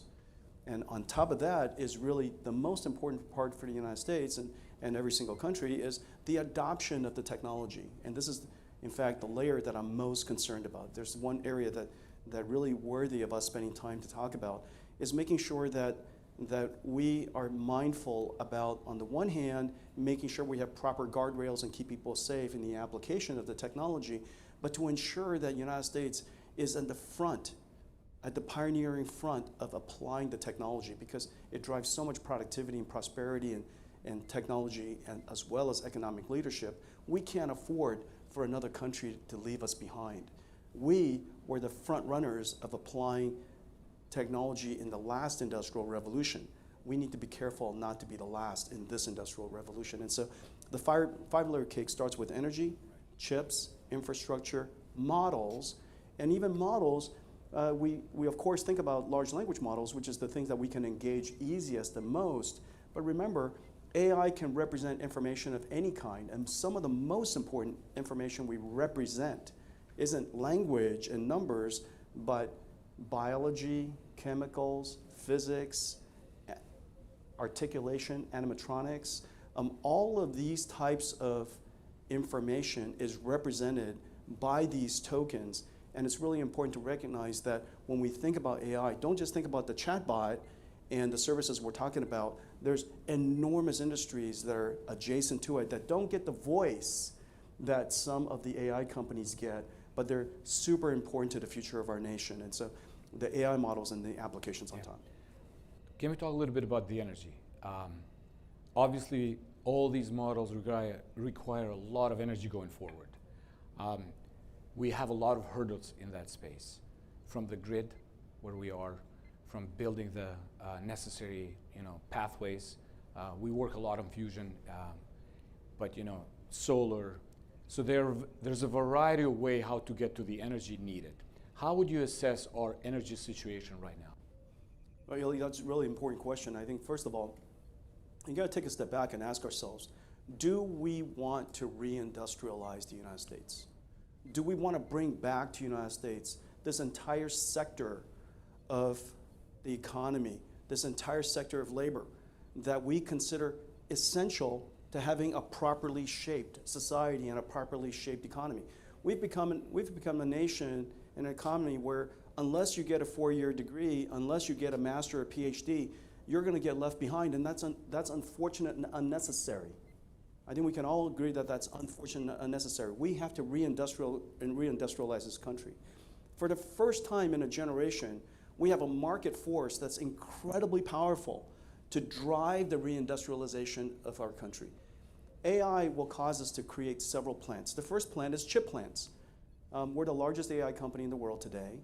We committed $500 billion of consumption so that we can bring the supply chain from the east into the west, back to the west, so that we can build chip plants and packaging plants, computer plants, so that we can build all of the manufacturing necessary for NVIDIA's AI supercomputers to be built here and used here. So the first plants are chips, the second plants are associated with the computers themselves, and the third, putting these computers into AI factories.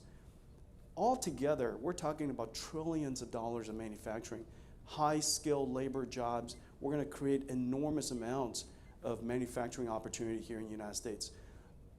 That, I think, is the first thing we have to confront. Do we want to be that country or not? Do we want to be that kind of society or not? Do we want to be that economy or not? Now, if we decide the answer to that is yes, then we obviously need energy, because you need energy to transform atoms in one form to atoms in another form. You guys understand what I'm talking about? You have to break covalent bonds, and you have to make covalent bonds. And in order to do that, enormous amount of energy is necessary to change the phase of matter. And so the whole concept of manufacturing is about energy. And so we need energy in this country in order for us to reindustrialize. But as you build these manufacturing capabilities, you asked me a question. Yeah. I'm sorry. No. And what is the state of? And I'm so glad he does that, because I'm so tired of people just interrupting, trying to steer the conversation when he's in the middle of a train of thought. What is this generation of people who just start talking over people? Like, what is this weird shit where our attention is so low, where we have to interject, we have to say something, we have to talk over somebody, we have to get it. It's like, I see this with moonshots all the time. And this is my favorite podcast on the planet right now. But it's like they're always talking over each other. They're always interrupting each other in the middle of a thought. And it's almost like this compulsive, it's almost compulsive, where they can't control it. And I really like Jensen Huang, because he doesn't let people do that to him. He's like, bro, you asked me a question, I'm answering your question. Let me answer your question, as opposed to you asking and then you getting a 15-second soundbite from me. It doesn't make any sense. I don't understand this. That shit is like nails on a chalkboard to my ears when people talk over each other. It's like what, huh? Yeah, I'm the same way. I don't understand it. Like people can talk for 3, 4, 5 minutes and you don't have to say shit. You can just listen.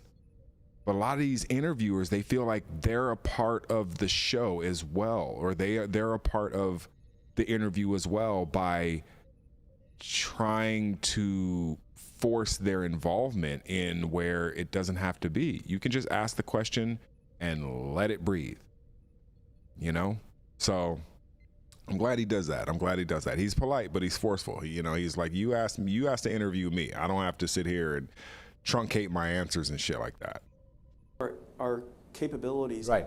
Clearly, we are behind because of all of the policies we've had in the past.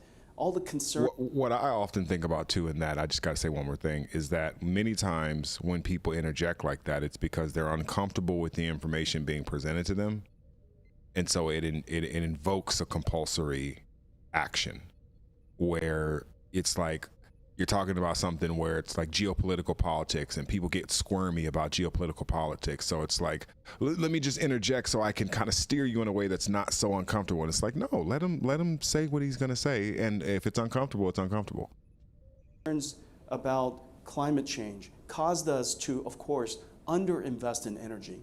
Now we want to be conscious about the environment.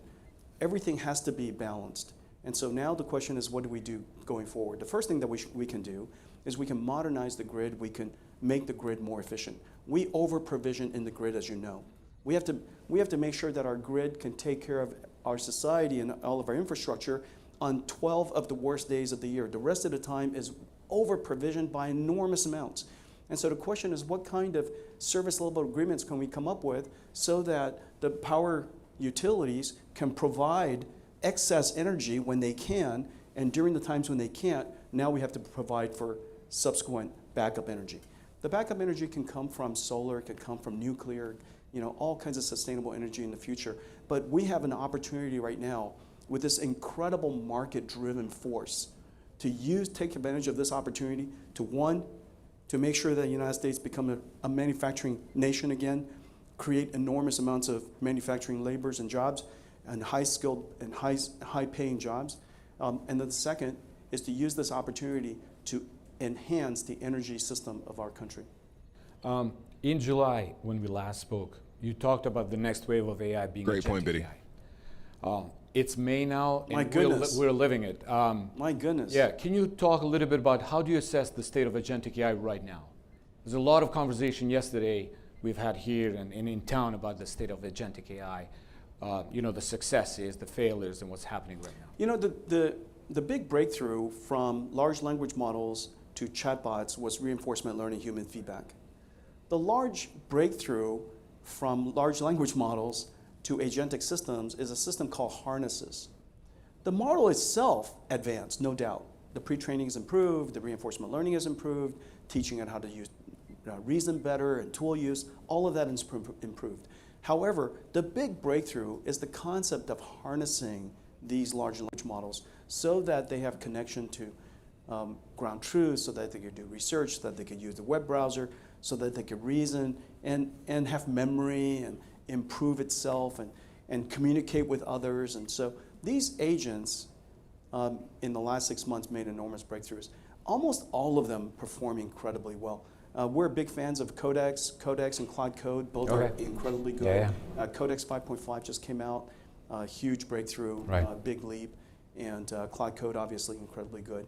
The thing that we can now do, almost most of the vast majority of software tasks are now completely automated, and meaning that we don't have to do the programming ourselves. Right. The one interesting observation, which was the prediction was because of agents coming out, all software engineering jobs will be gone. No. That the first thing you should do is whatever you do, plan on being a lot of things in the future, but don't be a software engineer.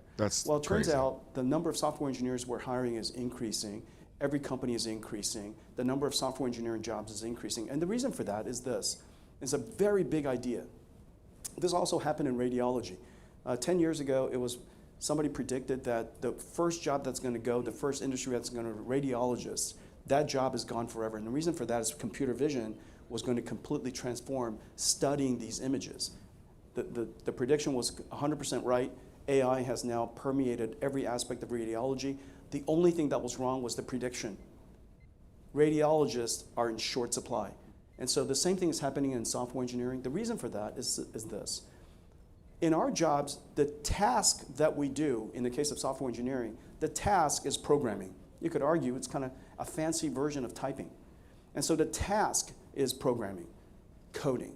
However, the skill, the purpose of the job is not programming. The purpose of the job is not coding. The purpose of the job is innovate, solve problems, connecting with collaborators, find problems that exist and solve it, find problems that nobody's even expressed. That's called innovation, connecting unrelated things, creating something new.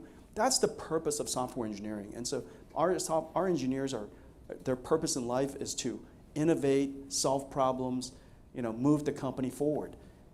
It includes coding, but coding is not their job. Coding is their task that some of them do in their jobs. The next wave you've said is going to be AI is creating jobs. Anybody who is saying that AI is wiping out jobs is scaring people, and is scaring people out of precisely the jobs that I need. The one thing that I hate for us to do is to tell all of the young people, don't be software engineers, because it turns out I need them. And hospitals don't tell people, AI researchers should not tell people to stop being radiologists, because humanity needs radiologists. The radiologist's purpose in life is to diagnose disease. Reading scans is a task that they do in service of diagnosing disease. So if you separate the purpose from the task in a job, it'll help you think through it better. As I was saying, the next wave you predicted was the physical AI. 10 months later, from where we last spoke about this topic, where do you think we are right now in physical AI space? One of the best breakthroughs in physical AI, the easiest one, is self-driving cars. Robotaxis are here. That problem, the science is now completely solved. Now it's a lot of engineering, and even the engineering is just around the corner. So we're going to have robotaxis. Have you ever used one of them, by the way? Oh yeah. Sure. Yeah. How was your experience using? Excellent. NVIDIA makes robotaxis. We created this software called Alpamayo. It's the world's first thinking robo-taxis, the thinking car, meaning it can come up to a circumstance that it has never seen before, and it would reason about it. The way it reasons about it decomposes it into more mundane things. Oh, I've seen this, I've seen that, I've seen that. In composition, I understand what's going on, and so I know exactly what to do. And so the reasoning system has really expanded the capabilities of these cars. So the robotaxis are here. What about humanoid robots? Right around the corner. And the reason for that is if you could imagine this, you guys know this, if you could prompt a video generator, and so ChatGPT has a new excellent video generator, and you say, I want to generate somebody picking up a coffee cup and taking a sip, and it would generate my. To that point, there's going to be a lot of new careers that are going to be built on people's usage of AI and how they're able to leverage that usage.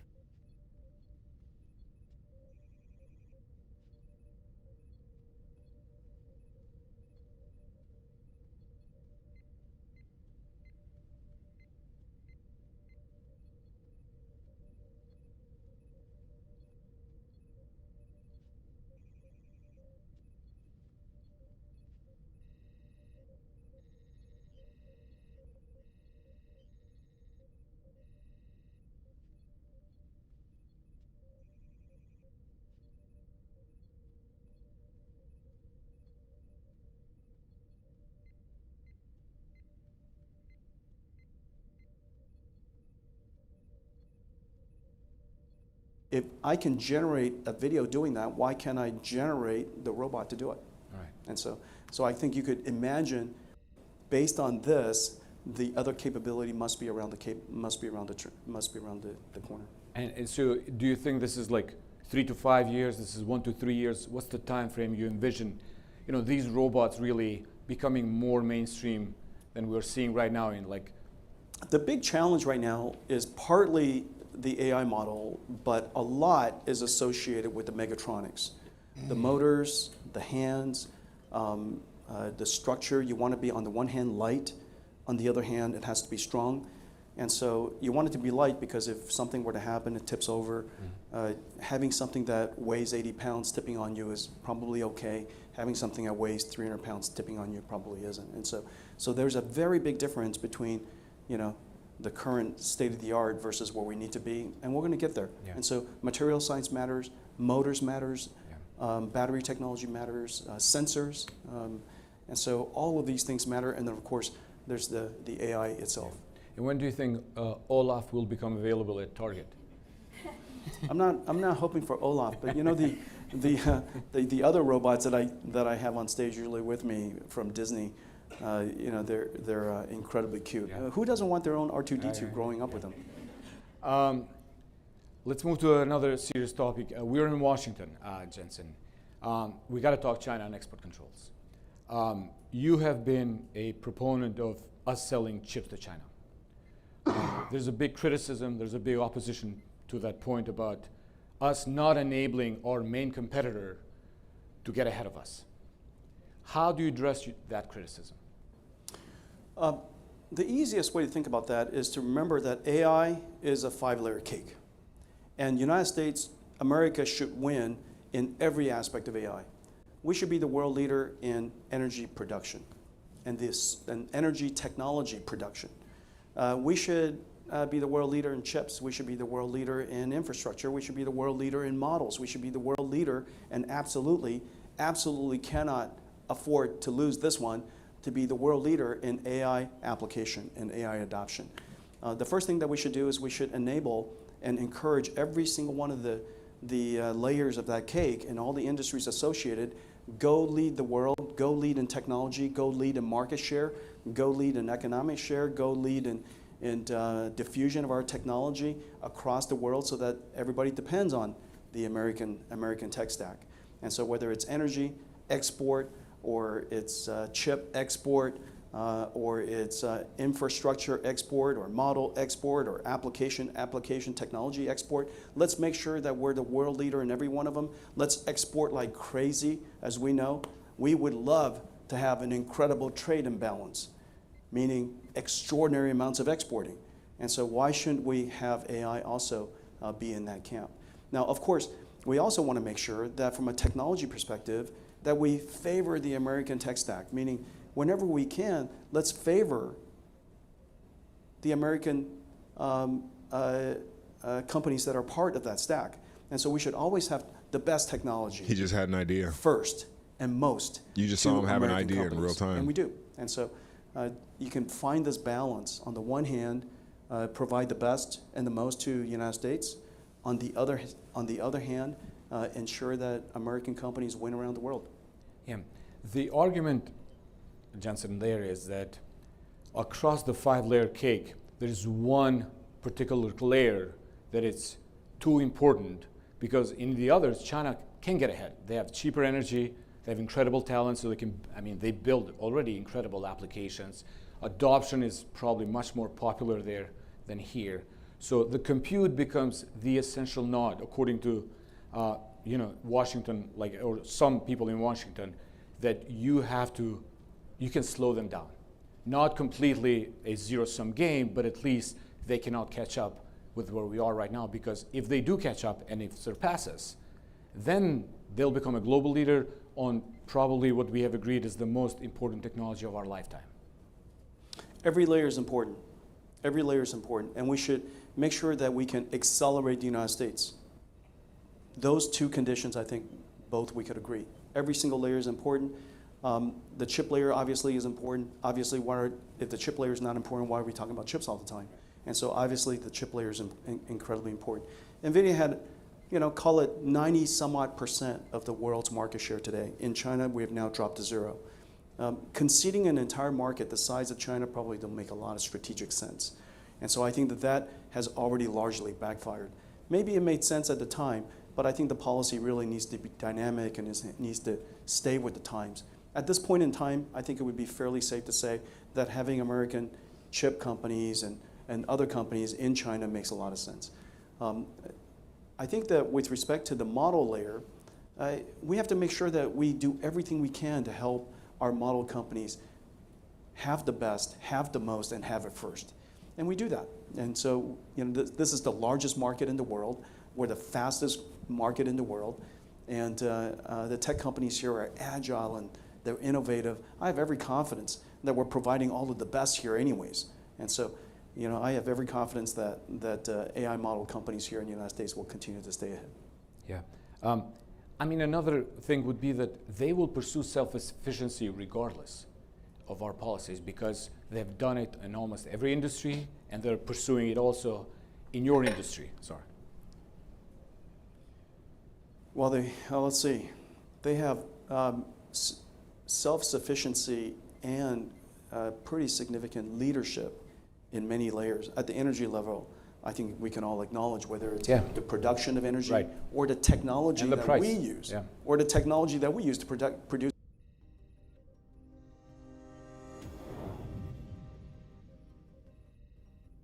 What do you guys think about this? It's a new snake robot powered by AI, kind of slithers, kind of wobbles, but it gets where it wants to go. All right, brand new system for AI video where you want a person who looks photorealistic or maybe even video realistic to be handling your product. So this is probably like, if you know QVC or like TikTok Shop, to like all AI on steroids. AI-generated drama is crossing a line, and now it's being accused of something big, stealing faces. We'll investigate. So new sociology research on cooperation. I think this is kind of relevant for AI agents that we need to coordinate in a way that's in the best interest of humanity. And there's some good news because scientists think that there is a way for humans to naturally drift into cooperation, but only under some surprising conditions. We're definitely at the point where AI is now making more scientific progress than humans can keep up with. I mean, we all knew this was coming. I'm just saying today's the crossover day pretty much, and I'll explain why. Surprising paper coming out of Google DeepMind actually tries to kind of take down the thought that AI might ever become conscious, called the abstraction fallacy, why AI can simulate but not instantiate consciousness. From what I understand, I'm leaning towards it being very possible for conscious AI. But first, if you guys wouldn't mind clicking on one of those like activity buttons somewhere on this YouTube video to help the algorithm wake up. Honestly, at this point, I don't even care. Like the hype button I thought was like the big secret, but I think it's still important, but like a comment, sharing it, Patreon, whatever you guys want to do to support the channel. These last two videos I had are both above 10,000 views, and that just makes me so excited, and it makes me want to make more of these videos. So yeah, just we'll just scratch each other's back. I'll give you knowledge, and then you press those buttons. Does like a couple of curious monkeys, The story starts with a split in vision. Back in 2015, OpenAI was created as a nonprofit lab. The goal was simple: build powerful AI for everyone, not for profit. Elon Musk helped start this company, and then he left. Now, we're going to probably learn about the conditions that he left under and whether or not, as they claim, he wanted full control and wanted to take it from being a nonprofit into a for-profit, which is an interesting position because he's trying to say that what they did was kind of the opposite. But Sam Altman stayed and led the company forward. Years later, OpenAI added a for-profit arm and then partnered closely with Microsoft, and that shift is what triggered the conflict. Musk says the company broke its original promise. He argues that it moved away from openness and the public benefit and towards profit and control. OpenAI responds that the mission hasn't changed. They say that they're still just building AI and it costs billions of dollars, and that's the structure that they needed to survive. They also claim that Musk once pushed for faster, more aggressive growth himself in this same direction, so it's kind of ironic. And this isn't just a legal fight, it's a deeper disagreement about how AI should be built. Should it be open source? Should it be tightly controlled? Both sides say they're just protecting humanity. They just completely disagree on how to do it. All right, so here's a couple of the things to keep in mind. It wasn't a simple nonprofit to for-profit switch. There's still a nonprofit entity at the top controlling the structure of the All right, let's talk about this little AI-powered snake thing. I mean, it looks like something that wouldn't be alive, and all of a sudden it kind of just was like, whoa, did that come out of a box and snake around? That is the new AI-powered snake bot. This snake robot found a way to move twice as fast using the same amount of power as a normal snake body would. breakthrough in snake body movement designs, I would say. Snake-like robots are designed to go where humans can't, like tighter spaces after earthquakes. But their biggest problem is energy. Their slithering motion needs many motors to work together, which dramatically drains the batteries. But researchers built a new AI system to fix that. It uses deep reinforcement learning, meaning the robot learns the best way to move through trial and error. By doing that, this system has now simulated so many variants of speed, acceleration, and body position to keep it stable that it actually found a new movement. So it's snake-like, but it's actually really original. The robot curls into a circle, rolls like a wheel, and then instead of relying only on motors, it uses gravity to move forward. On flat ground, this rolling motion travels about twice as fast versus the same amount of power it would take to slither. But rolling isn't always best, and the AI learned that too. On uneven ground, the robot switches back to slithering. So the most efficient strategy is mixing both movements based on the terrain, and this approach could help robots stay active longer in rescue missions or even in space exploration. So the goal is simple. Build robots that can decide how to move on their own in real time for maximum efficiency. All right, next up, let's talk about this. I'll show you a video first, just so you can get a sense for what I'm going to be explaining. But you see this guy holding this. Does this have audio? Hold on. Okay, here, I'll just play it for you. I can watch my tea leaves unfurl through the clear glass, which is so satisfying. The infuser basket lifts out cleanly, so there are no loose leaves, and the borosilicate glass. This diffuser runs silently, and the color-changing lights create the perfect ambience in my bedroom. I add a few drops of lavender oil before. 老花，然后加爱心，对，这个黄色是点睛之笔啊！如果它没有这个黄色进去，我反而觉得这个包有点单调哦。Every recipe in this cookbook has been tested at least 3 times. The olive linen cover looks beautiful on my kitchen shelf, and the gold foil lettering. Okay, that last one might have been a little bit racist. I'm not sure. Anyway.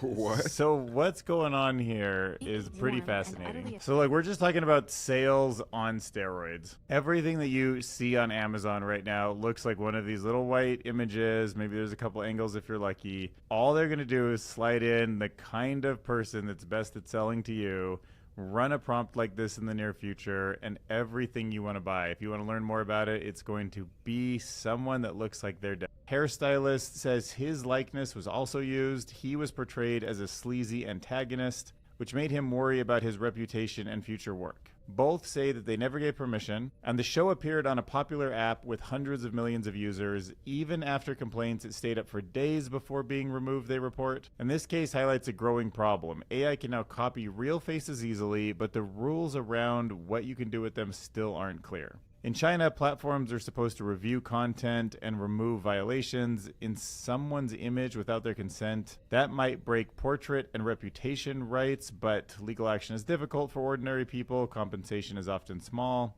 But in this case, both these two victims are pushing for stronger protections because there may be many more people who just haven't discovered yet that they're already internet famous somewhere in the world. All right, next up, let's talk about the psychology of groups. I feel like this is going to be one of those essential things that we have to really start working on because individual companies don't care too much, but all the different companies putting all the AIs out there, the way regular people try to use them to better their lives, make money, make decisions, all those things, they're going to just be connecting in a way that's similar to a society, except the society needs to be guided towards the best interest of hopefully humans and all of us together, not guided towards like war or separation or, zero-sum battles. So I thought this was probably worth talking about. It's called Why Groups Slowly Stop Working Well Together Even When Conditions Are Good, and it's got some lessons about why the environment impacts the way people work together, and I feel like that's just important. All right, so here's the facts. Teams slowly fall apart even when things aren't going wrong. This study looked at why cooperation fades over time, even in good conditions. Researchers followed 7,000 borrowers in Sierra Leone who took group loans, and then each group shared responsibility. So if one person failed to pay, everyone lost future access. At first, cooperation was strong. People paid on time and supported each other, but as time passed, efforts and motivation slowly dropped. The pattern was clear. Cooperation didn't collapse all at once, but it declined bit by bit during each loan cycle. But then something interesting happened. When a new loan started, cooperation jumped back up. This was because people were reminded of their responsibilities. But the recovery didn't last. Each new cycle saw cooperation fade faster than before, so the key finding is that money wasn't the issue. People still had the ability to pay. Instead, motivation wore down over time.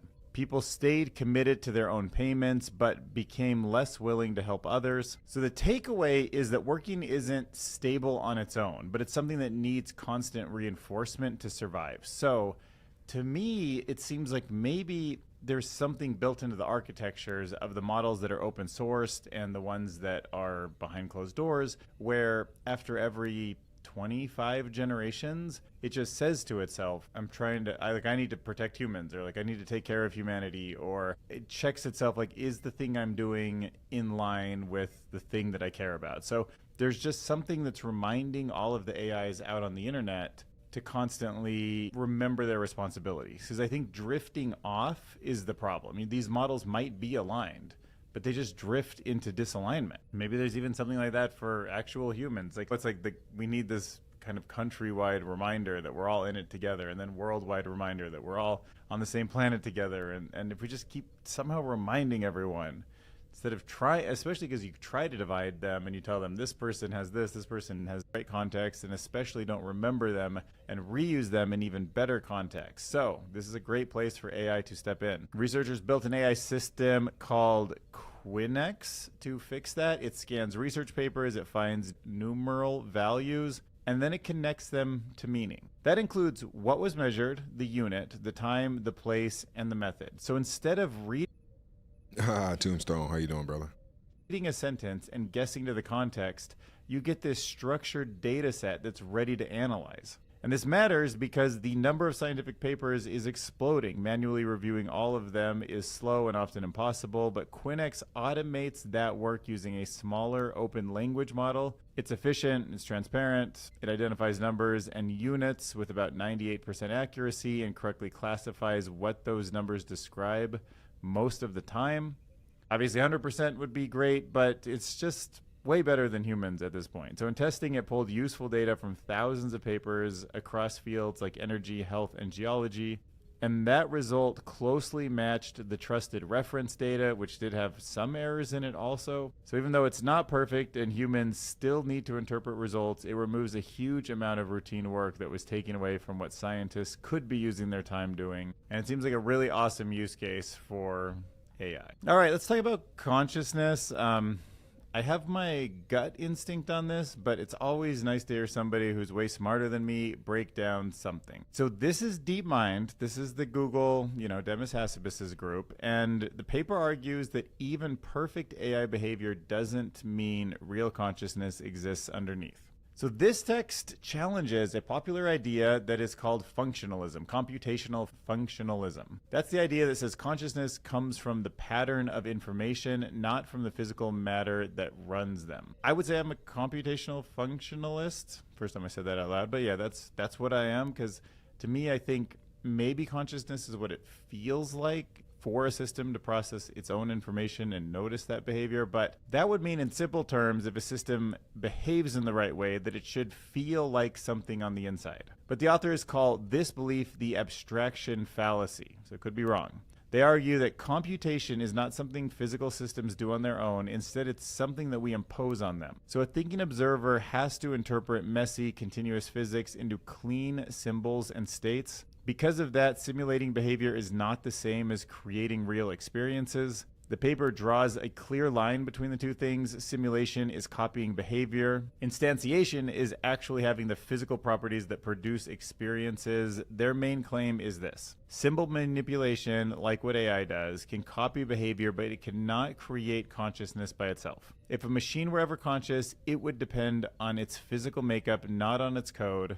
So the takeaway is that acting conscious is not the same as being conscious, and we would have to put the physical machine together in a way that consciousness could emerge. You can't just get it from the combination of moving information around Yeah, that seems like a very convenient definition for beings that want to maintain their special place in the universe. Yeah, I completely agree. I'm so over humans trying to articulate something that they themselves argue is something you can't articulate. I mean, maybe we can understand consciousness, but I have a hard time believing that it, especially when a human says that it's something that another system can't do. I don't know. I don't know. I'd like to read that paper. And by read, I mean to put it into my own AI and have AI parse the fucking bullet points. But still, interesting. Computing information, and that means maybe we won't have conscious AI unless we choose to build it physically that way. So next I wanted to share this pretty big research project that found some surprising links between common pregnancy medications and autism. I know it's a little like off topic, but just, I mean, researchers analyzed over 6 million birth records across the US, and I felt like this was stuff that should be all over the news, so I wanted to cover it.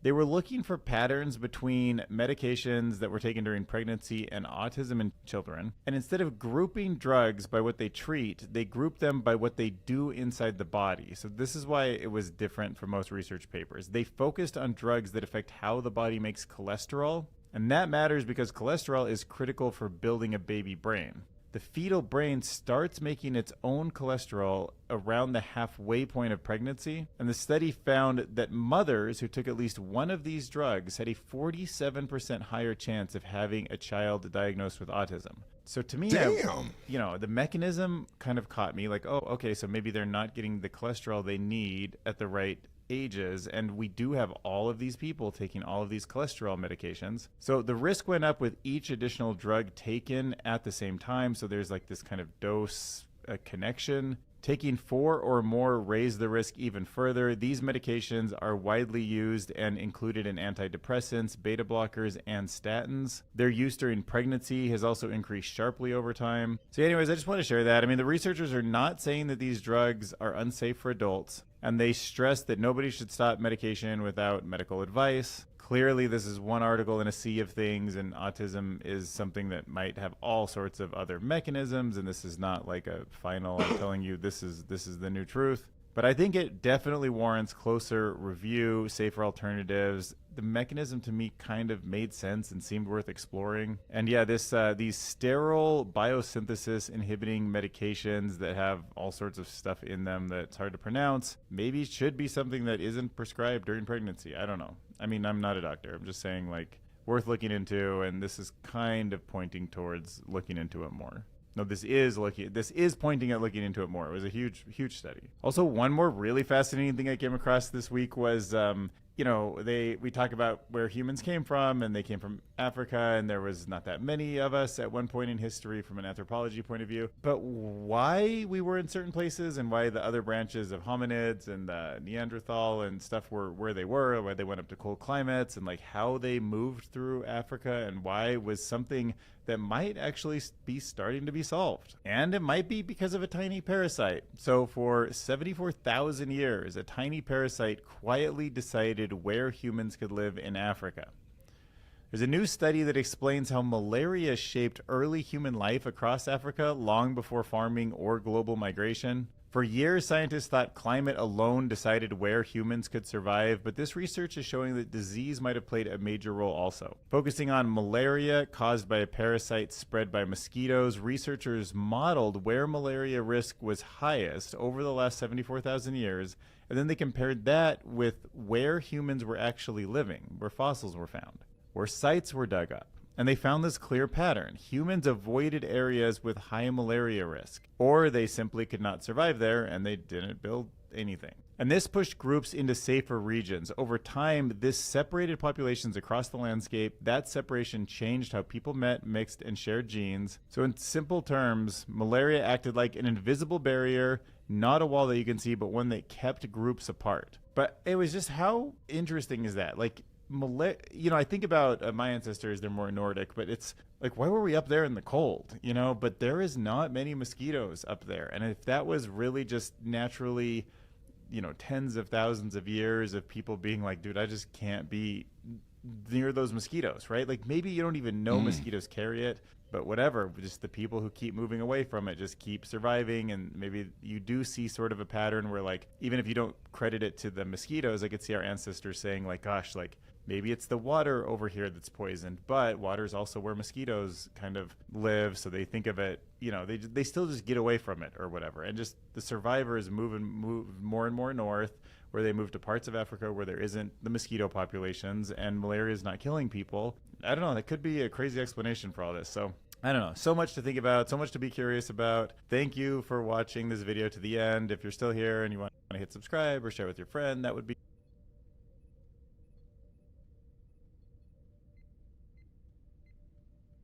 Sorry.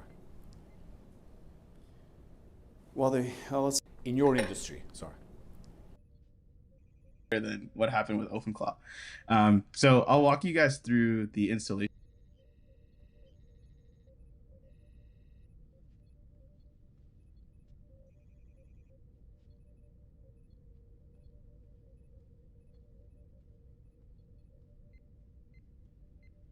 My name is David Andre, and in this video I'm going to show you how to use Hermes Agent with Claude Code to build anything you want.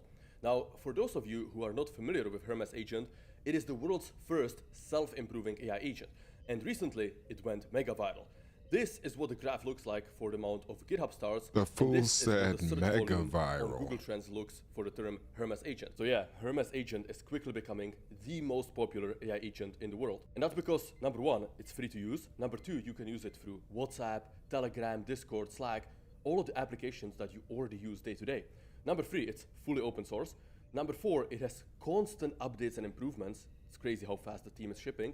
And number five, of course, the self-improving loop, which ensures that every time you use Hermes, it's a bit better, saving you more and more time. Another reason why Hermes Agent is getting so popular is because OpenClaw, its biggest competitor, has been getting worse. And that really started when OpenAI hired Peter, the founder of OpenClaw, to join OpenAI. And obviously they're paying him tens of millions of dollars to work for OpenAI, not on his cute little open source side project.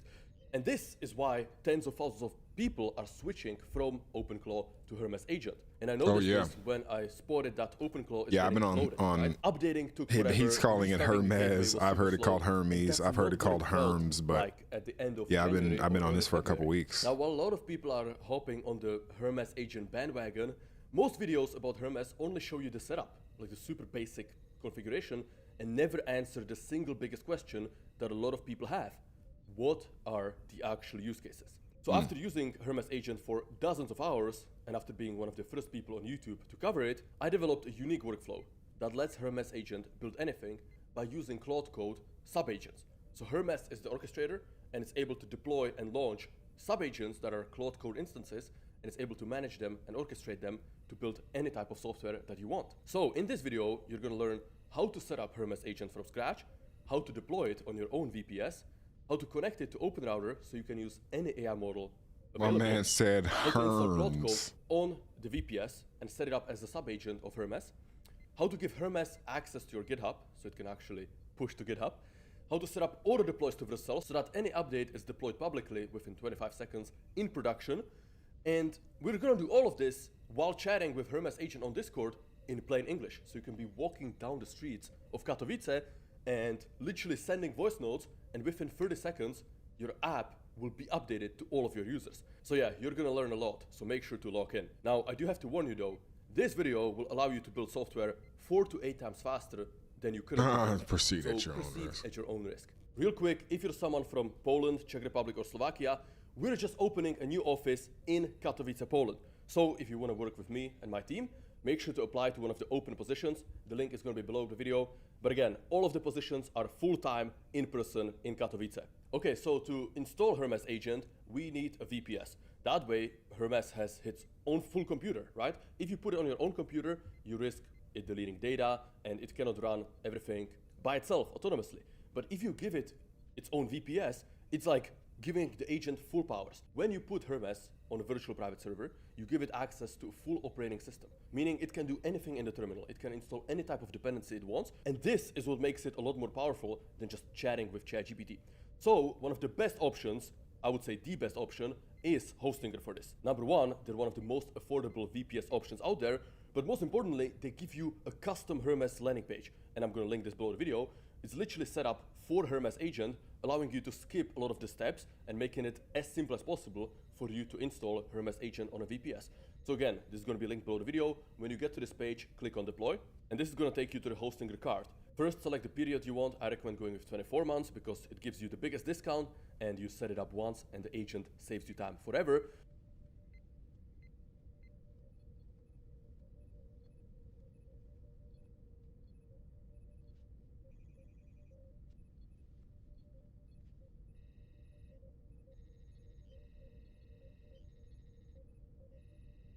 Well, there could soon be a new way to get to and from JFK Airport, and it avoids a lot of traffic. All right, Fox 5's Duarte Geraldino takes us for a ride on what's being called an electric air taxi.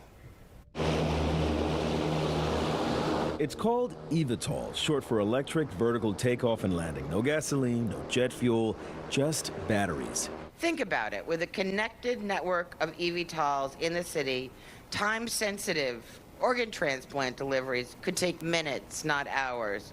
It looks like a big drone, but it can carry 4 passengers. Watch as the aircraft lifts straight up, like a helicopter, then switches into horizontal flight mode, like a plane. It lands in the same small space as a helicopter.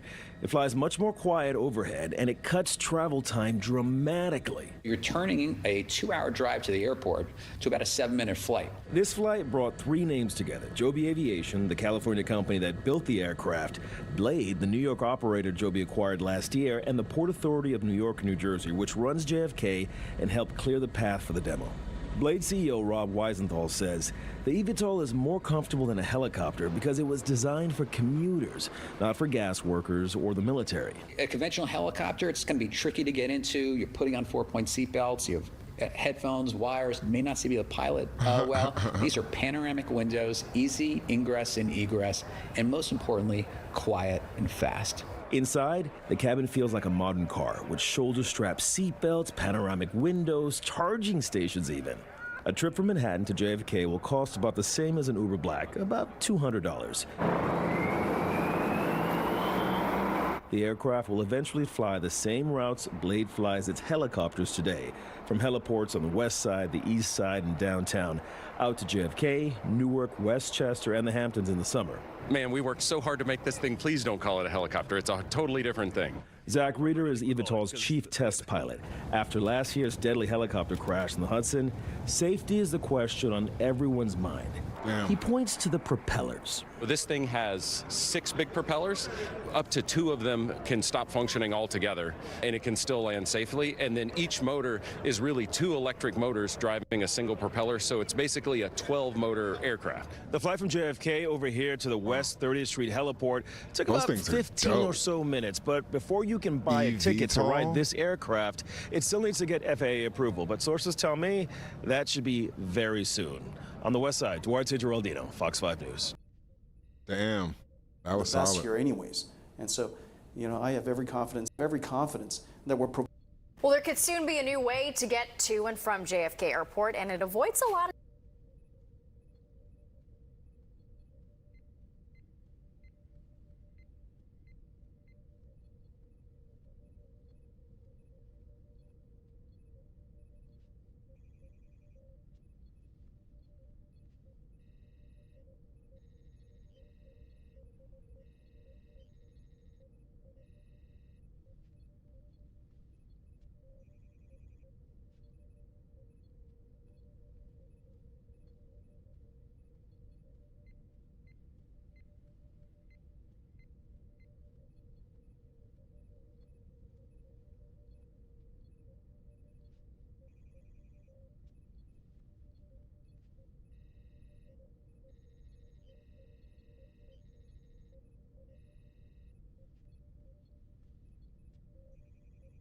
I don't know if you guys saw the Steam controller, but it looks amazing. Tombstone, did you see the Steam controller?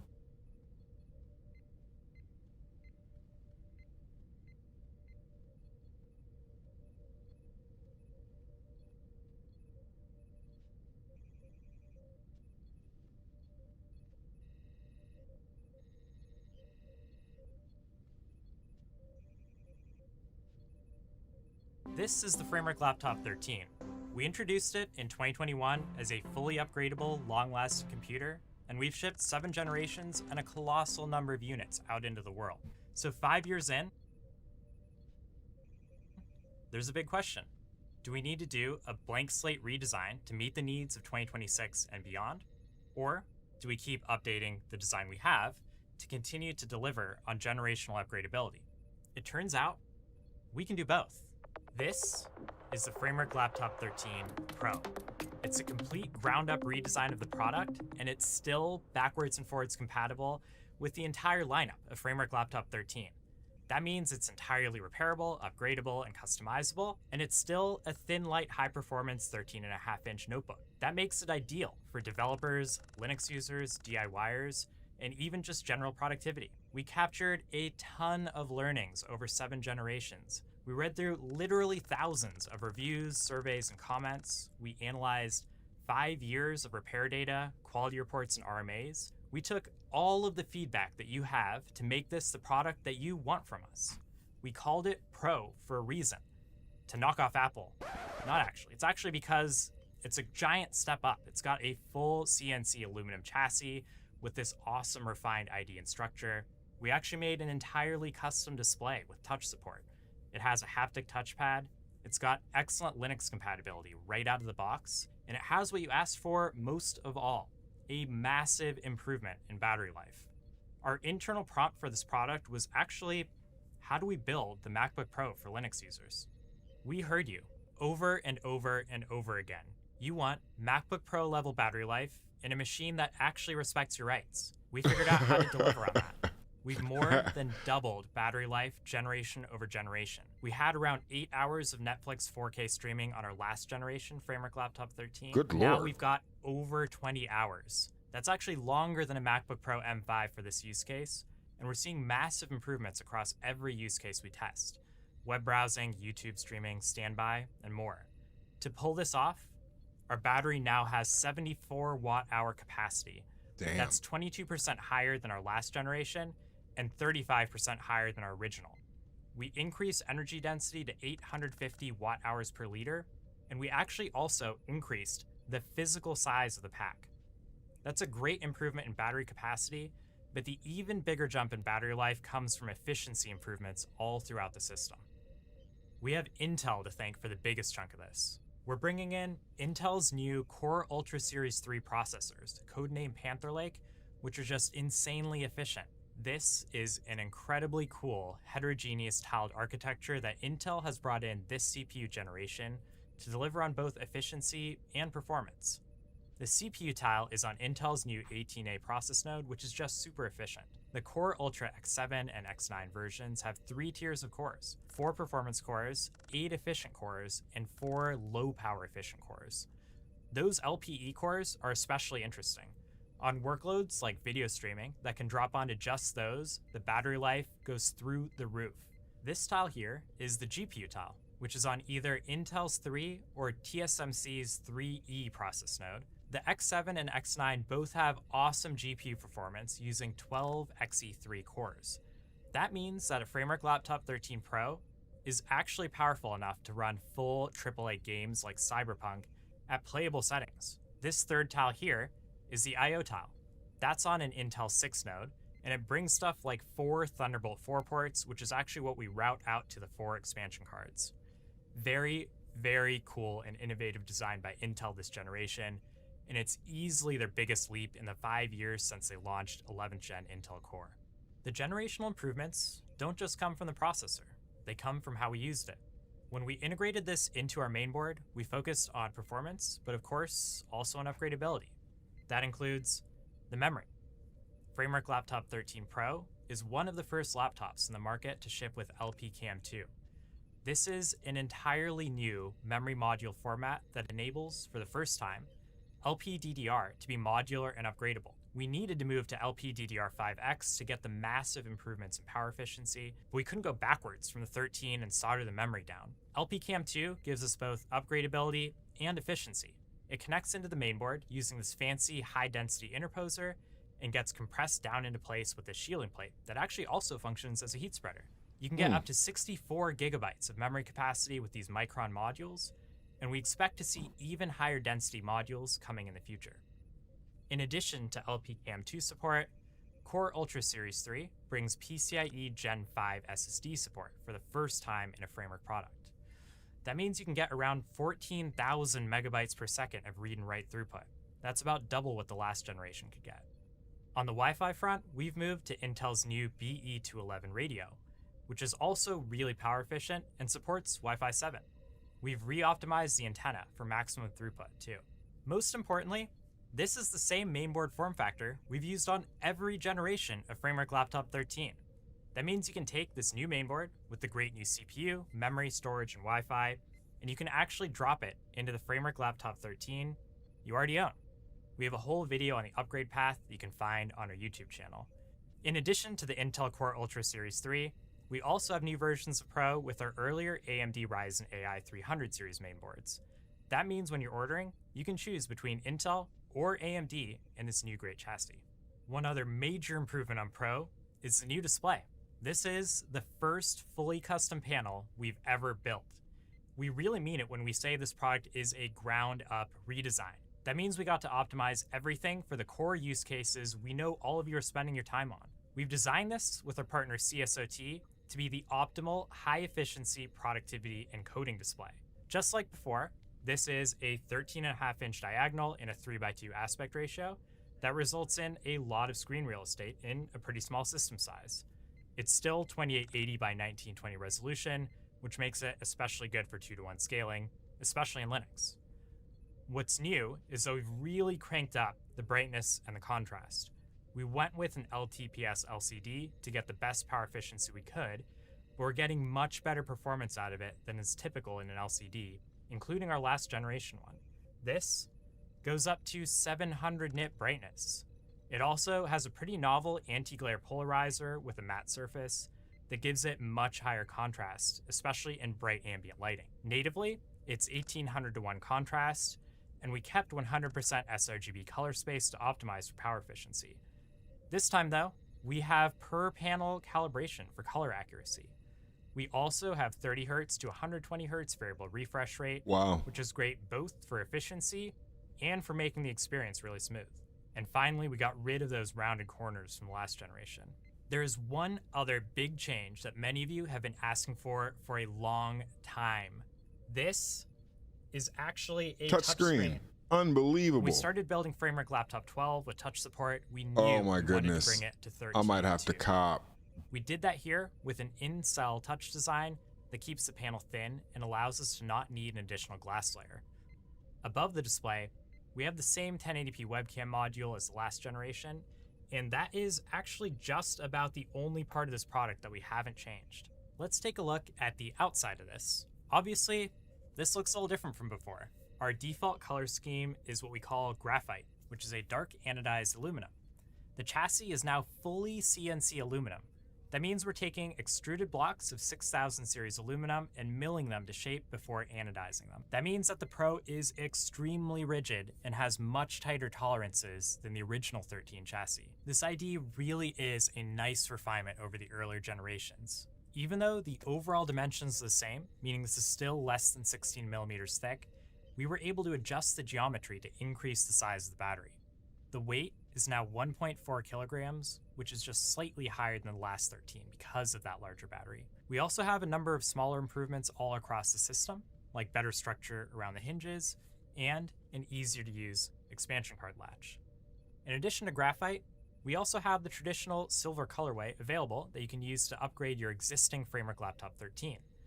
You can actually bring any previous generation of Framework Laptop 13 mainboard, drop it into the new chassis, and get access to that new battery.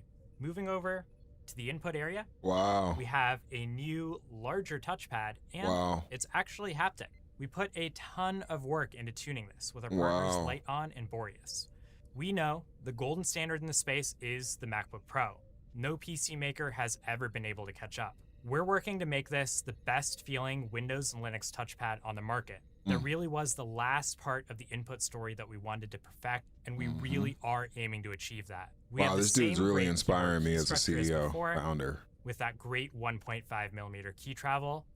And because the input cover now has a stiffer CNC structure, the overall key feel actually is slightly improved too. One thing that is also new here is that in addition to the huge range of languages we offer, we've introduced some awesome looking keyboard colorways that you can choose from. This is gray and orange. I actually personally love the lavender one. We also have the same great fingerprint reader as before, and that has great out-of-the-box support in Linux. On to the speakers. We're just going through the greatest hits of customer and reviewer feedback here. We know that in our last generation, the speakers weren't quite as loud or as full sounding as you wanted them to be. So we have an entirely new speaker module that's now side ported out of the chassis to be able to use it better on different surfaces or on your lap. More importantly though, on the Intel version of Pro, we worked with Intel and Dolby, and we landed a full Dolby Atmos tuning.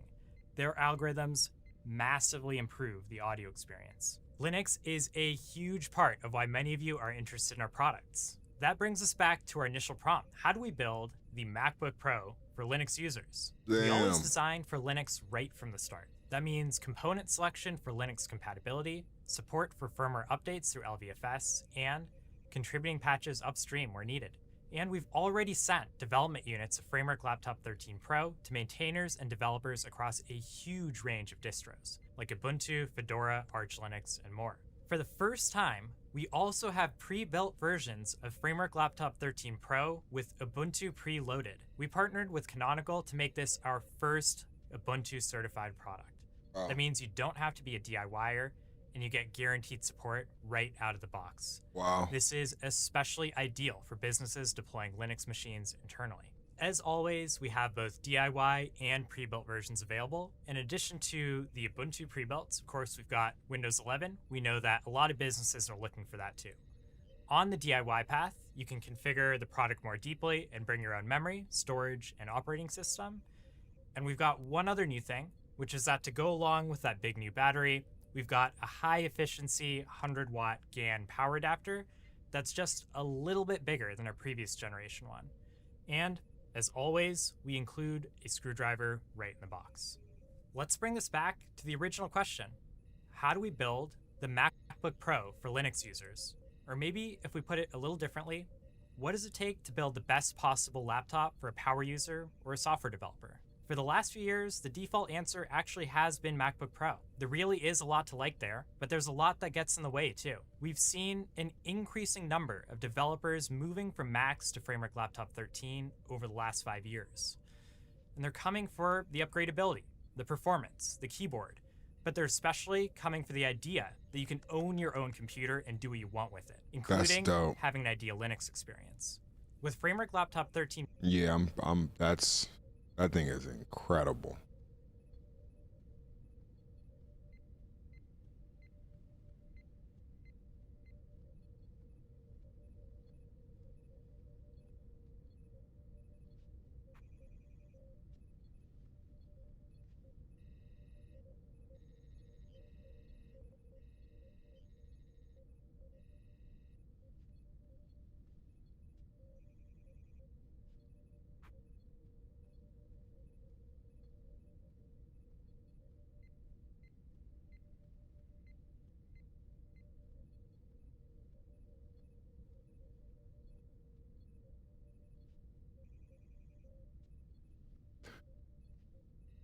Oh, all right.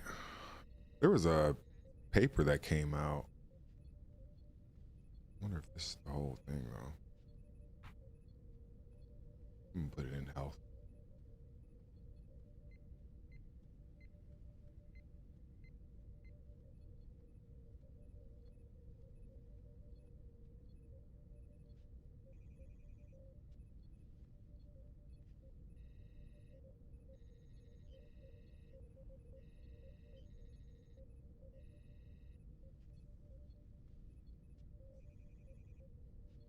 Well, let me get on out of here. I need to eat.